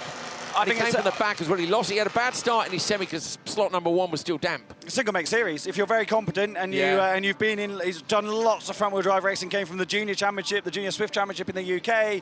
He's raced supercars. He's raced rear wheel drive cars. He's done a lot of front wheel drive driving. I think when you apply that experience to a single make class like this, you can do that, and it proves to anyone who has experience in rally or rallycross that you can come here and be very competitive. So, Marius Solberg Hansen on the front row. Philip Mellon alongside. Mellon took the win last time out. Solberg Hansen will be looking to deny him this time. Gebrand in P3. Andrea Benazet in P4. Benazet took the win, of course, in Latvia. And then Albert Koch with a last-minute repair on that car. Can he reward the Set Promotion team for getting that done? And Hao Shendeng, who has, again, been very impressive this weekend. Great to see. Solberg Hansen got a bad start last time. Took an early joker and got away with it. We saw lots of early jokers paying off during the course of the semi-finals. He'll be hoping not to get a bad start and not to have to resort to that. Philip Mellon, of course, will want to deny him. Philip Mellon's car being run by the family team. Small group of them working on it. And look at Mellon's car angled already towards the inside line. Slow away from the line with the little front-wheel drive cars. Mellon's got a better start, and he beat Solberg Hansen down to turn 1. Gebrand's in the sandwich between him and Benazet. Benazet outside. Benazet gets a big hit from Gebrand and decides to go to the joker. No, too late, changed his mind. Went for the inside line and changed his mind. That would have cost him a few tenths. 3 cars in. Benazet, Hao Shendeng and Albert Koch have all gone into the joker lap. And out front here then, see Philip Mellon leads from Solberg Hansen, Ivo Gebrand. Yeah, Benazet the victim there in turn 1, Hal. Great start though for Philip Mellon. Did what he needed to do. He was so excited to win his first round in Hungary just a few weeks ago. He's handing out Mellon in the paddock. Afterwards, I got absolutely covered in it. My hands really sticky, but it tasted quite nice when I was eating it, I must say. I'm sure Solberg Hansen, though, will apply the kind of pace we've seen so far this weekend. Just looking at the timing screen, Andrew, we've just had up RX4 semi-final 1. Number 25 dropped 1 position, Stewart's position number 3. Number 25 would have been Conseil. Well, I haven't got the decision, so I don't know why, but clearly there's been lots of discussion about that move since the semi-finals. Yeah, Gebrand's jokes and slots in behind. Benazet, who has already. Benazet at the moment in a podium position. Philip Mellon leads by 0.9 of a second. Benazet 4.5 back. Not sure what the jokes. We have discussed today as well how many mirrors are being used in this series, where all the other rallycross categories go, I'll tell you what, let's put small mirrors on it because I don't think they're going to last. Where these are homologated, you basically need a box full of them. They look like ears, don't they, relative to normal rallycross cars? Yeah. So interestingly, Mellon absolutely dominated Solberg Hansen in the first sector last time around. Solberg Hansen then came back in the middle sector, then identical third sector. So clearly they're good in different parts of the laps, but it's visibly closer now, isn't it? Yeah, no, they identical first sectors again. Yeah, just looked at that. Benazet's flying behind though, taking a couple of tenths out of them last time around. 4.1 the gap. Really needs to get a wriggle on if he wants to close it a bit more before they joker. Petter Solberg, Hansen, and I'm closing, and I can see Benazet coming. I might go. I might just go. Big jump, looks to the inside line, closes again on Mellon here. I think Solberg Hansen's got to go on the basis that he seems to be closing down a bit too much on him. There's not a lot in it. We're talking tenths in each sector. He took 3 tenths out of him in the middle. No, I'd have gone then, Hal. But if the window's not big enough, maybe not. What can you do? Yeah, it's tricky, isn't it? That stalling of the strategy that we've talked about so often. Benazet's killing them, Hal. Taking 4 tenths out of them on the last one. Benazet here is closing down on the front two. 4 tenths on the last lap. That, again, is why I might have gone if I was Solberg Hansen. I wonder if Mellon goes next time to try and ensure that he stays ahead of Benazet, because you don't want to lose out to both Solberg Hansen and Benazet if Solberg Hansen has a flyer. So, sideways for Mattias Solberg Hansen in the background. That car being run by the AT Racing team. Adam, who is a long-time mechanic of the KMS squad, now running his own car, renting it out for events through this season, and I'm sure Mattias Solberg Hansen will be on the phone to do some more, because he's been super quick and clearly enjoying it. Mellon's gone a bit quicker this time. Solberg Hansen goes in. Benazet is going to be there. It's going to be very close between the Benazet on the outside line. He's going to get it though. To Benazet just in front of Solberg Hansen. It was the lap before they should have gone. They lost another couple of tenths, I'm afraid. Solberg Hansen lost that time in the right-hander before the jump, didn't he? Which won't have helped his cause. Tucked up right behind the car of Benazet as they exit the velodrome. What's the gap between Benazet and Mellon? 3.8. Mellon's going quicker than Benazet now on the sectors, so Mellon's responding well here to the challenge from behind, and for me, Mellon has to joke it out. I think it's light, is it light? Yes, final lap, he will have to go anyway, so just flicks over from 5 to final lap, same as my thoughts as well. How Mellon goes in. 3.9 was the gap on the way in. It's fairly tidy on the way in. Yeah, he's done it. Benazet's not quite close enough, despite that extra rocket speed you get off the jump. Philip Mellon comes through. Great push lap for Philip Mellon when he needed it most. Benazet with a problem, is it? No, just ran a bit deep into the dust. Gebrandts is there as well. And Hauschendeng, they both... Oh, where's Marius? Oh, no, Solberg Hansen's gone backwards, Hal. Must be a problem for Solberg Hansen, look. Lost 3 seconds. Maybe that's that joker. Maybe that's with all the dust. Right. He'd already joked, hadn't he? So yeah, he had. He came out just behind Benazet. Philip Mellon then going to come round the last corner here, and he becomes the first driver in RX Sport to take 2 wins. He won last time in Hungary. Not so straightforward this time, but he gets it done at Höljes. P2 goes to Benazet, his championship rival. Gebrandts with P3. Hauschendeng just off the podium. Albert Koch gets 5th after a fight for set promotion there. Unfortunately, Solberg Hansen denied a P2 with a retirement. You know what? At least he wasn't leading when it happened, because that would have been an even more bitter pill to swallow. But all the same, disappointing for him. So Solberg Hansen not able to do it here, but a great debut anyway. Mellon takes the win.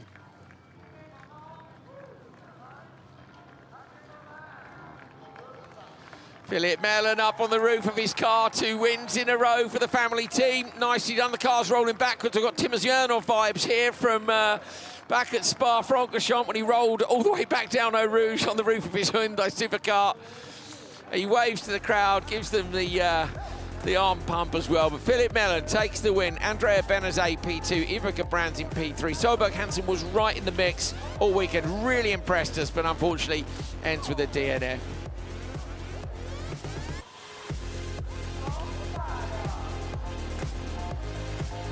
Good start, wasn't it? Watch here for Gebrandts with the green and the contact with him and with Benazet. Where's Benazet? Goes to the inside now. Watch for Benazet here, tries to get back, and as you can see it, but as Gebrandts rebounded, he got a big whack in the side. That was Joker Lap strategy playing out at the merge. It's so tight down there. Albert Koch getting in front. And it was Philip Mellon with Solberg Hansen, but I think Solberg Hansen had gone the lap before. He might have been able to cover off Benazet. Good drive for Benazet, wasn't it? Just to keep his head after that early time loss. Well, you got pole position, not the best start, Andrew. Yeah, Benazet actually had a shocking qualifying as well, Hal. So he ended up 8th, DNF in the first one, P8 then in the second one, 5th and 3rd. Finally was 2nd in the semi-final, but not able to take that final step. Thought we might get the dream fight back from Benazet. But you know what? In a championship situation, when you're a DNF in Q1 and you come out the weekend with P2, I think he'd be pretty happy with that. Not as happy, though, as Philip Mellon. 2 wins in a row. Nicely done. The Polish driver takes Hungary and Sweden. The extra bonus points here for the semi-final as well. So we'll have closed the gap down a bit to Andrea Benazet, who was second here.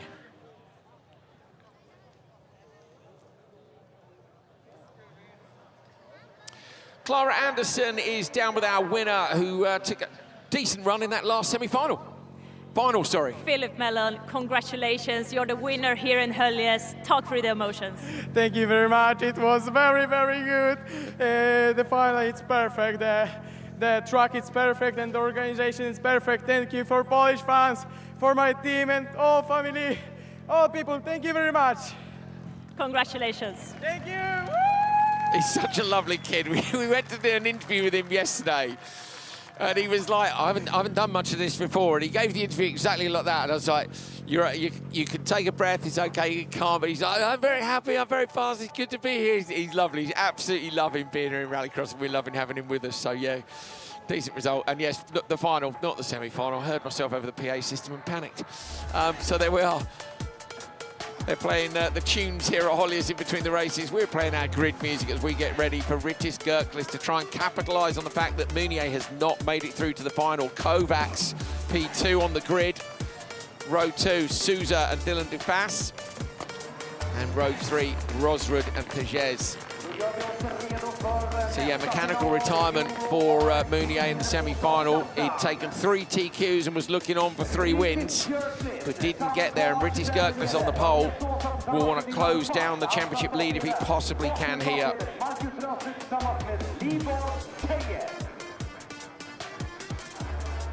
Gerklis in championship standings is 14 points behind, but with Meunier not making it out of the semis, that will already be closer than that.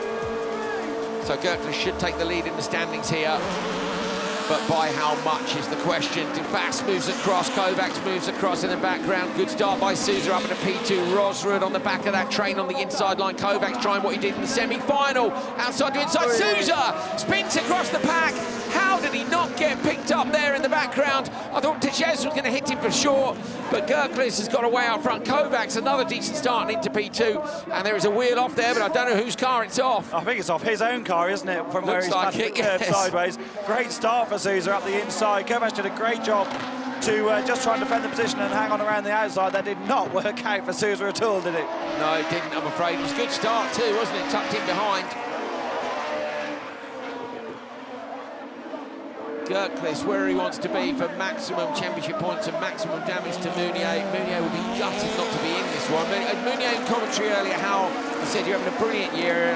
How are you feeling about it? He said, I just want to carry on like this. Obviously, you know, wins and TQs, yeah, great, but consistency with speed, and yeah, to lose out with the mechanical here, I think it's pretty tough luck for him.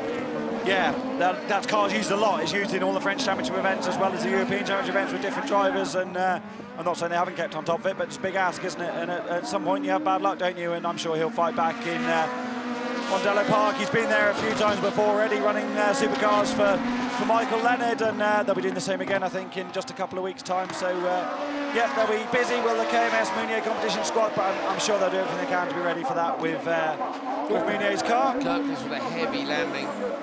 Yeah, I mean, maybe used next weekend in the French Championship as well. So, yes, yeah, really intense period in the sport. Work to do for them, and of course they'll want to be on top form after Mondello when we head to Lohéac.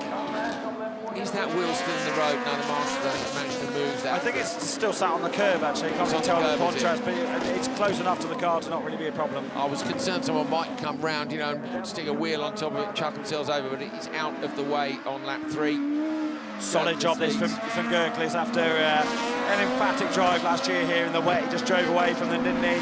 Brilliant. And said to me last night he was a bit frustrated with a few mistakes, had a couple of punctures, didn't he? Didn't quite work out for him, but yeah, in a really solid position at the moment. Clearly gels very well with his circuit. He has been absolutely brilliant, Hal, in the damp and wet conditions. I know you're always out in the paddock when these guys are racing, but his smoothness and his finesse of the car in the wet conditions has been fantastic. Very akin to his mentor in Christian Zabo. Okay, yes. Rosrud is a danger man here. He's just only taken a 10th of them, but Rosrud, the leading jokered car you're looking at here, the purple and white Skoda Fabia, has taken a 10th out of Gerklis' lead. Big old flick into the right-hander. It's necessary sometimes to get it turned in. He's got Höljes breathing down his neck. But danger of losing a podium. Rosrud is driving his way towards a rostrum appearance, isn't he, at least? 4.2 the gap between Rosrud and Gerklis. It's gone back up now, look, 4.5. So Gerklis has responded a little bit on this lap. 4.5 should be enough as well. Is Gerklis going to go Joker this time or wait until the final one? I thought it might be, nearly collected, I thought there by Kovacs. Kovacs here might be trying to hold on to the position from Rosrud in the background. Just about going to, I think. Good decision to go on that lap, definitely. Look at the closing speed of Rosrud there. Too far with the fastest lap. When was that, the last one? Yeah, last time around. So Dufar's had the hurry up, hasn't he, on a 47.3 to try and extend the margin. Tight for him to hold on to a podium position, isn't it? But Kovacs going early, while that secures Kovacs a podium position, doesn't allow the potential for a bit of drama between these two that Dufar hope for. Hard to sort out between two cars as well, though, isn't it? So the front two cars are going to joker here. Gerklis and Dufar are both going to go in. In goes Gerklis, the leader, trying to become the championship leader. Going to come out clearly in front. In the background, I think Dylan Dufas is going to move back, I'm afraid. Is he going to be right in the merge with these two? Are they going to squeeze through? Tejez gets there just in front of him. So close to this category, isn't it? With another lap, maybe he would have hung on to second, and actually he's dropped all the way down to P4. And Gerklis on that last lap with the fastest lap, how prior to his joker, Gerklis did a 47.3. Brilliant drive here, very different conditions than last year. When the conditions changed, Gerklis got done what he needed to get to, super smooth, got the results to get a decent qualifying position, and he will take the championship lead here from Julien Meunier. Gerklis takes it in the dry this time, compared to the pouring rain last year, and I think that is going to put a big smile on the Lithuanian's face. Couldn't be more different than the conditions he took it in last year. I think last year everyone was wondering how he even got the car around in the conditions we were in.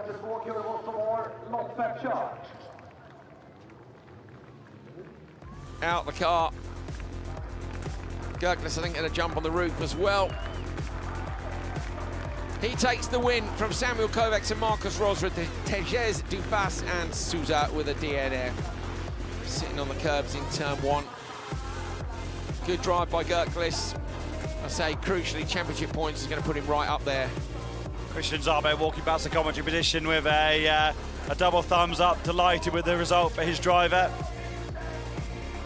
Not afraid to be critical. What he needs to be is Christian Zarbe. Great start this from Kovacs, or at least a great... I don't really understand how Souza spun to such a degree there. Front right off, wasn't it? It just all loaded up on the other side. Oh, he buried the front, so the wheels come off when he's hit the curb sideways, isn't it? Difficult for him. I couldn't see, was it front or rear? Rear, I think. Rear. Classic front-wheel drive situation where the wheel gets tucked under the car and snapped off on the stub axle. Kovacs did a really solid job there. The Hungarian here in Höljes.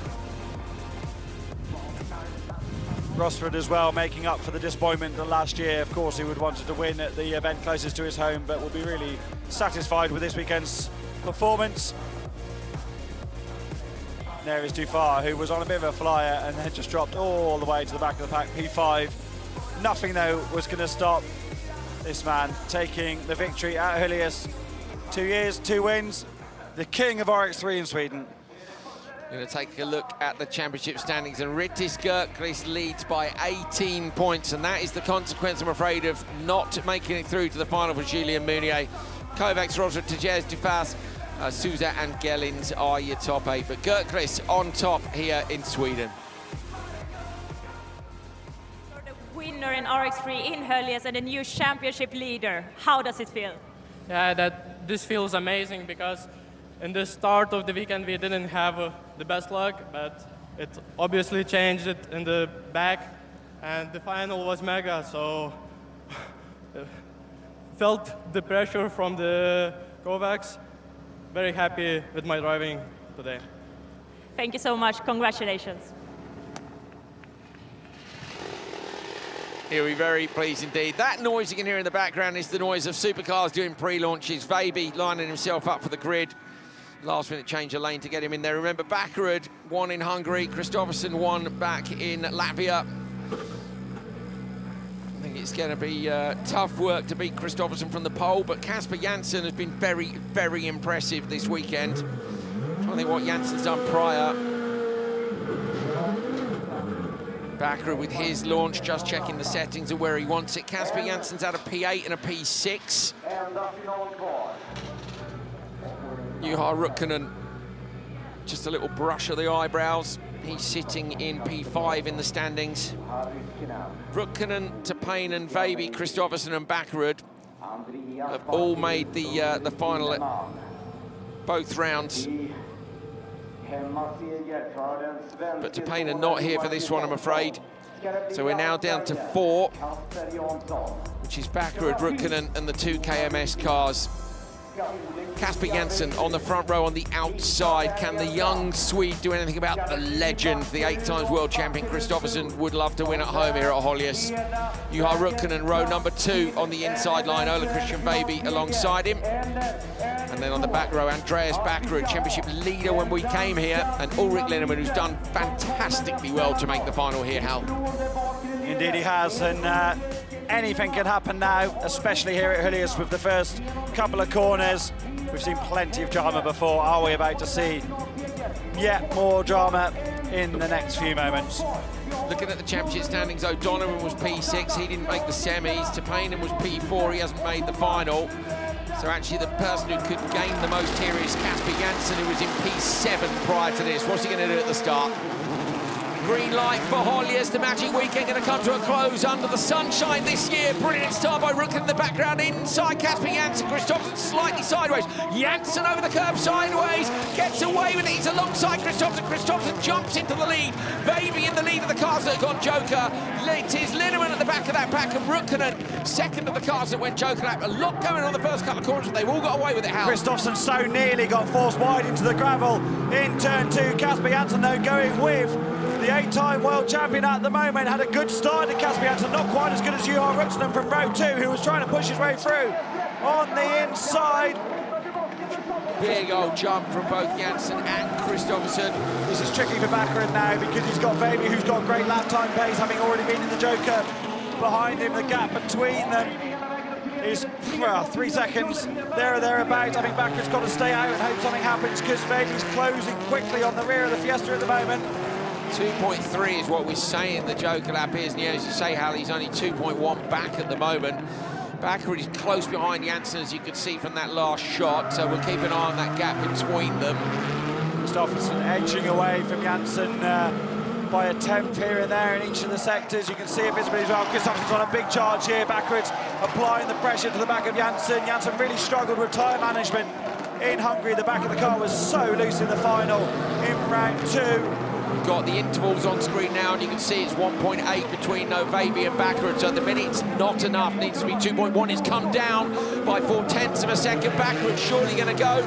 He doesn't. He can't, can he? Because he knows he'll lose out. If he does, maybe now it's just a waiting game. Hal, just sit there and take what you get at the end of the race. Yeah, sometimes that's all you can do, isn't it? Keep executing, keep hitting your marks, hope that people run into trouble, because at the moment he's going to drop massively into the fight, isn't he? And then, yeah, all hell can break loose. What was the fast times yesterday? Was it 42.9 that I think we got? I'm sure it was. Yeah, so it's still about a second off there. 42s, wasn't he? Yeah, so it's still a second off that in terms of pace. Kristoffersson getting away here, but he's not driving into the distance like he did a little bit in Riga. Kasper Jansen, this will be his best finish in the European Championship by a long way. With the first podium, I think, wasn't it, in Euros? It would be, but I think Väby's going to deny him in second position by how quickly Väby's going in the background. Look at the blue polos. Very nearly now on the back of Andreas Bakkerud. And what about Rukkanen? Rukkanen is still, he's within sight of Väby behind. Maybe close enough to be a problem for Jansen. No, the minute's close. Kasper does, they do need to keep an eye on that. They want him to get a Euro podium. And I think you'd have to be honest and say what you said, Hal. He's probably not going to get second if Väby carries on as he is. This is one of those races where you're all just kind of waiting for it to kick off when the joke emerges if people start to play those cards. Kristoffersson looking ultra calm as always out front. It has been a very tricky weekend for him with a black flag in Q2 and then get caught out by the rain in Q4. but he has still done what he does best, and that's just get onto it. In goes Bakkerud. Bakkerud in the background will try and get out in front of Räikkönen. I'm not convinced he's got enough. Räikkönen here, coming up over the crest. He's definitely going to be beaten by Veiby, and Räikkönen is through as well. So Bakkerud drops from P3 down to P5 here. So Räikkönen through. What's your thoughts, Hal, on how far Jansen is going to go? I think Räikkönen's a danger for Jansen. Yeah, I think Jansen might be dropping off the podium here. The gap between Jansen 2.1 and 5. Yeah, I think Jansen's not going to make it unless he can absolutely nail the Jacob. He's flown on the jump. Casper's gone really long. Räikkönen and Bakkerud come up over the jump as well. We're hearing some cheers from the crowd too. Through that corner comes Räikkönen. You're on board with Bakkerud. In then goes Kristoffersson, and in goes Jansen. Jansen's gone in hot in the background, taps the barrier, the rear corner. Kristoffersson makes it through. Veiby does as well. Kasper Jansen holds on. He holds on for P3, but it is going to be a 1-2 for KMS if they carry on like this for the rest of the lap. Well done, Kasper Jansen, though. What a brilliant joker. He absolutely sent it in there, didn't he? Massive chunk of curb on the right hand and sent the car up on 2 wheels. Brilliant job from the young Swede. Absolutely fantastic. Johan Kristoffersson then comes down to the right-hander at the bottom of the hill. It's a familiar sight for him, the checkered flag at Höljes. But as we said earlier, with the DQ and the pouring rain in his Q4, this has been fought for. Kristoffersson takes a deserved win. Veiby P2, it's a 1-2 for KMS. Kasper Jansen, though, with his first ever podium in the European Rallycross Championship, has been incredible this weekend. Bakkerud down in 5th, Räikkönen 4th, so the championship contenders in the final at least. Yeah, there'll be some changes at the top of the table. Tapanen missed out, as we said. Jansen in P3, Hal, is going to damage O'Donovan and Tapanen's points. Kristoffersson's delighted with that. They've had to work hard for that, celebrating with OC Veiby as they pull up to the end of the race. There's confirmation of the result. Johan Kristoffersson takes it from KMS teammate, follow Christian Veiby. Kasper Jansen, as you say, first ever podium in Euro RX1. Räikkönen, Bakkerud, and Ulrik Linnemann, great job to make the final in the event closest to his home. Fantastic stuff here. Another look at the start. So watch Kristoffersson and Jansen here. Look at Veiby, moves across on Bakkerud. They're literally four in a line down that right-hand side. Kasper gets into the rear wheel of Kristoffersson, so he can't rotate, and I think he's got contact behind from Räikkönen. Kasper then, I thought, might pull a wheel off there, Hal, going over the curb that sideways. Kristoffersson was lucky, wasn't he? Räikkönen bailed and went for the joker. I think that was Räikkönen's undoing against Veiby. Maybe he would have been able to get ahead had things played out slightly differently. Colossal jump there for Kasper Jansen on a big charge. Had big pressure from Andreas Bakkerud early on, and Bakkerud will have known that he probably had to get ahead of Jansen if he had any hope of being on the podium later on. Kasper in that final lap, Hal, we'll see the joker, I'm sure of that. And it was a proper send, as you said. It was right there. Look at Bakkerud there, 3-car width from the side, and that's fine. That's a nice, tidy joker. That's a good, safe joker. A kind of normal joker, that is. Yeah, normal. Let's call it normal. And then, yeah, Kasper comes in, and someone's obviously Kenneth. Oh, who's on the radio? Did you say? I think his dad's on the radio. And Kenneth's there supporting. Well, his dad's got on the radio. Well, I don't know, and said things. Yeah. Like this one's going to be tight, son. Here it is. Watch this in the background. Kasper in. Look at that. Bang! It's almost reversed it in, hasn't it? It's misses the curb on the left, smashes the curb on the right, and does just enough. It got closer to Veiby than I thought he might do as well. Veiby was really committed to the left-hander afterwards, maybe thought that the cars behind him were going to be closer. But the fireworks are for Kristoffersson, the first double winner in Euro RX1. Brilliant job. After, it's been a roller coaster, not just for him, it's been a roller coaster for everyone here this weekend, but I think also for each of those drivers at the top. I don't think I've ever seen one where people have had such strange results. Let's take a look at the championship standings then after round 3 of the FIA European Rallycross Championship. Johan Kristoffersson leads by 19 points from Andreas Bakkerud. Veiby just 1 point behind. It's a further 12 back to Räikkönen. Tapanen is in P5. Kasper Jansen moves up to P6. Patrick O'Donovan drops down to P7. Bit of a shame for Patrick this weekend. Ulrik Linnemann P8. That's absolutely brilliant. On the budget those guys are running on is a brilliant performance. Paye 9th, Trepak, Pleskovic, Litvinovic, Konchek, Rafos, Hedström and Enlund are your top 16.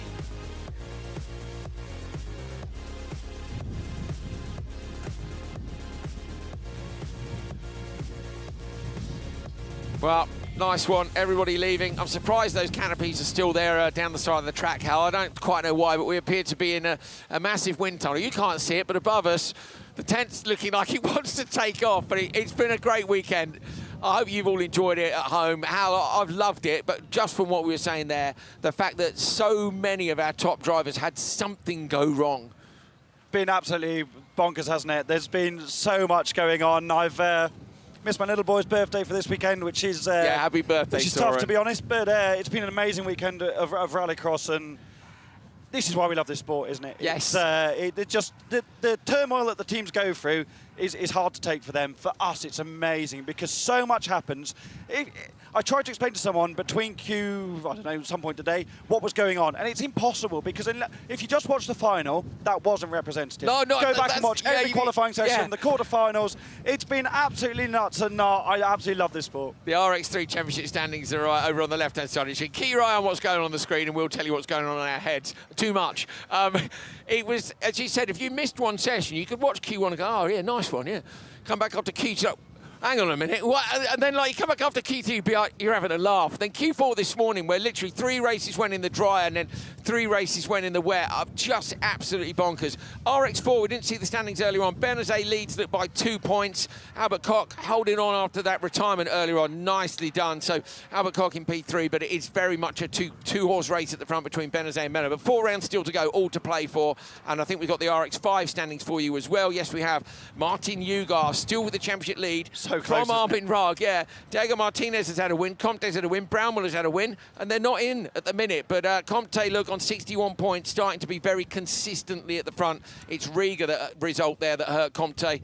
Ugar and Rag will want to win as well. So, right, we're going to have another look at the final. So let's take a look at the final while we get ourselves lined up. The cars are coming around behind us now to Park Ferme. You should see Kristoffersson and Veiby rolling in just behind us here. Here we go.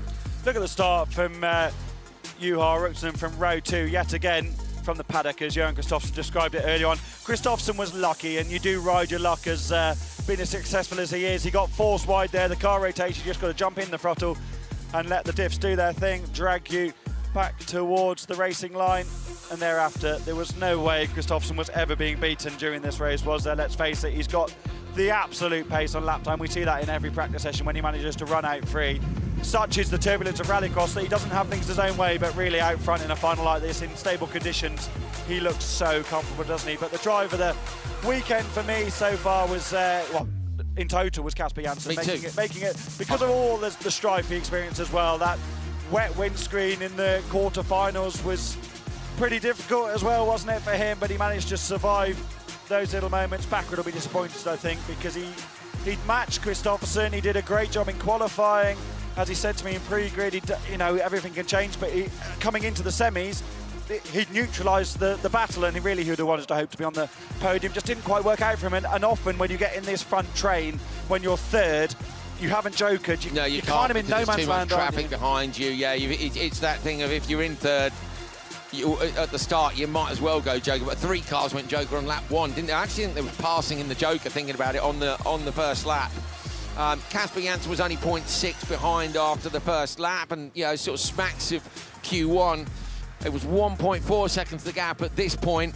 And Kasper, the previous day, Hal, he most impressed me, I think, you know, when I was like, okay, wow, was Q1.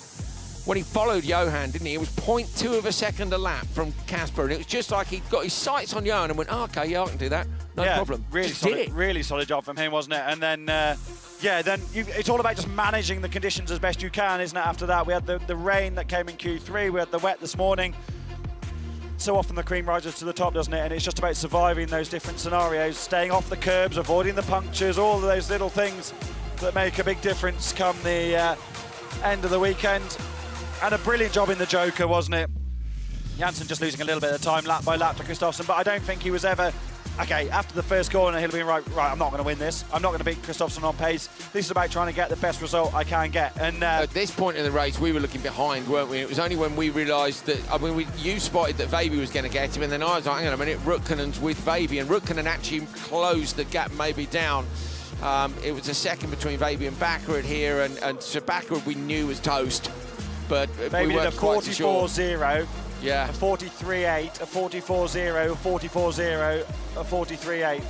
Yeah, fantastic consistency from OC Baby, and that's the sort of thing that his teammate is so used to doing. Kristoffersson, meanwhile, did a 43.9, 43.6, 43.6, 43.8, 46.4 in his Joker lap. So Sébastien Hansen, look, 43.5 on lap 5. That was when he responded, wasn't it? He did a 44.0 on the previous one.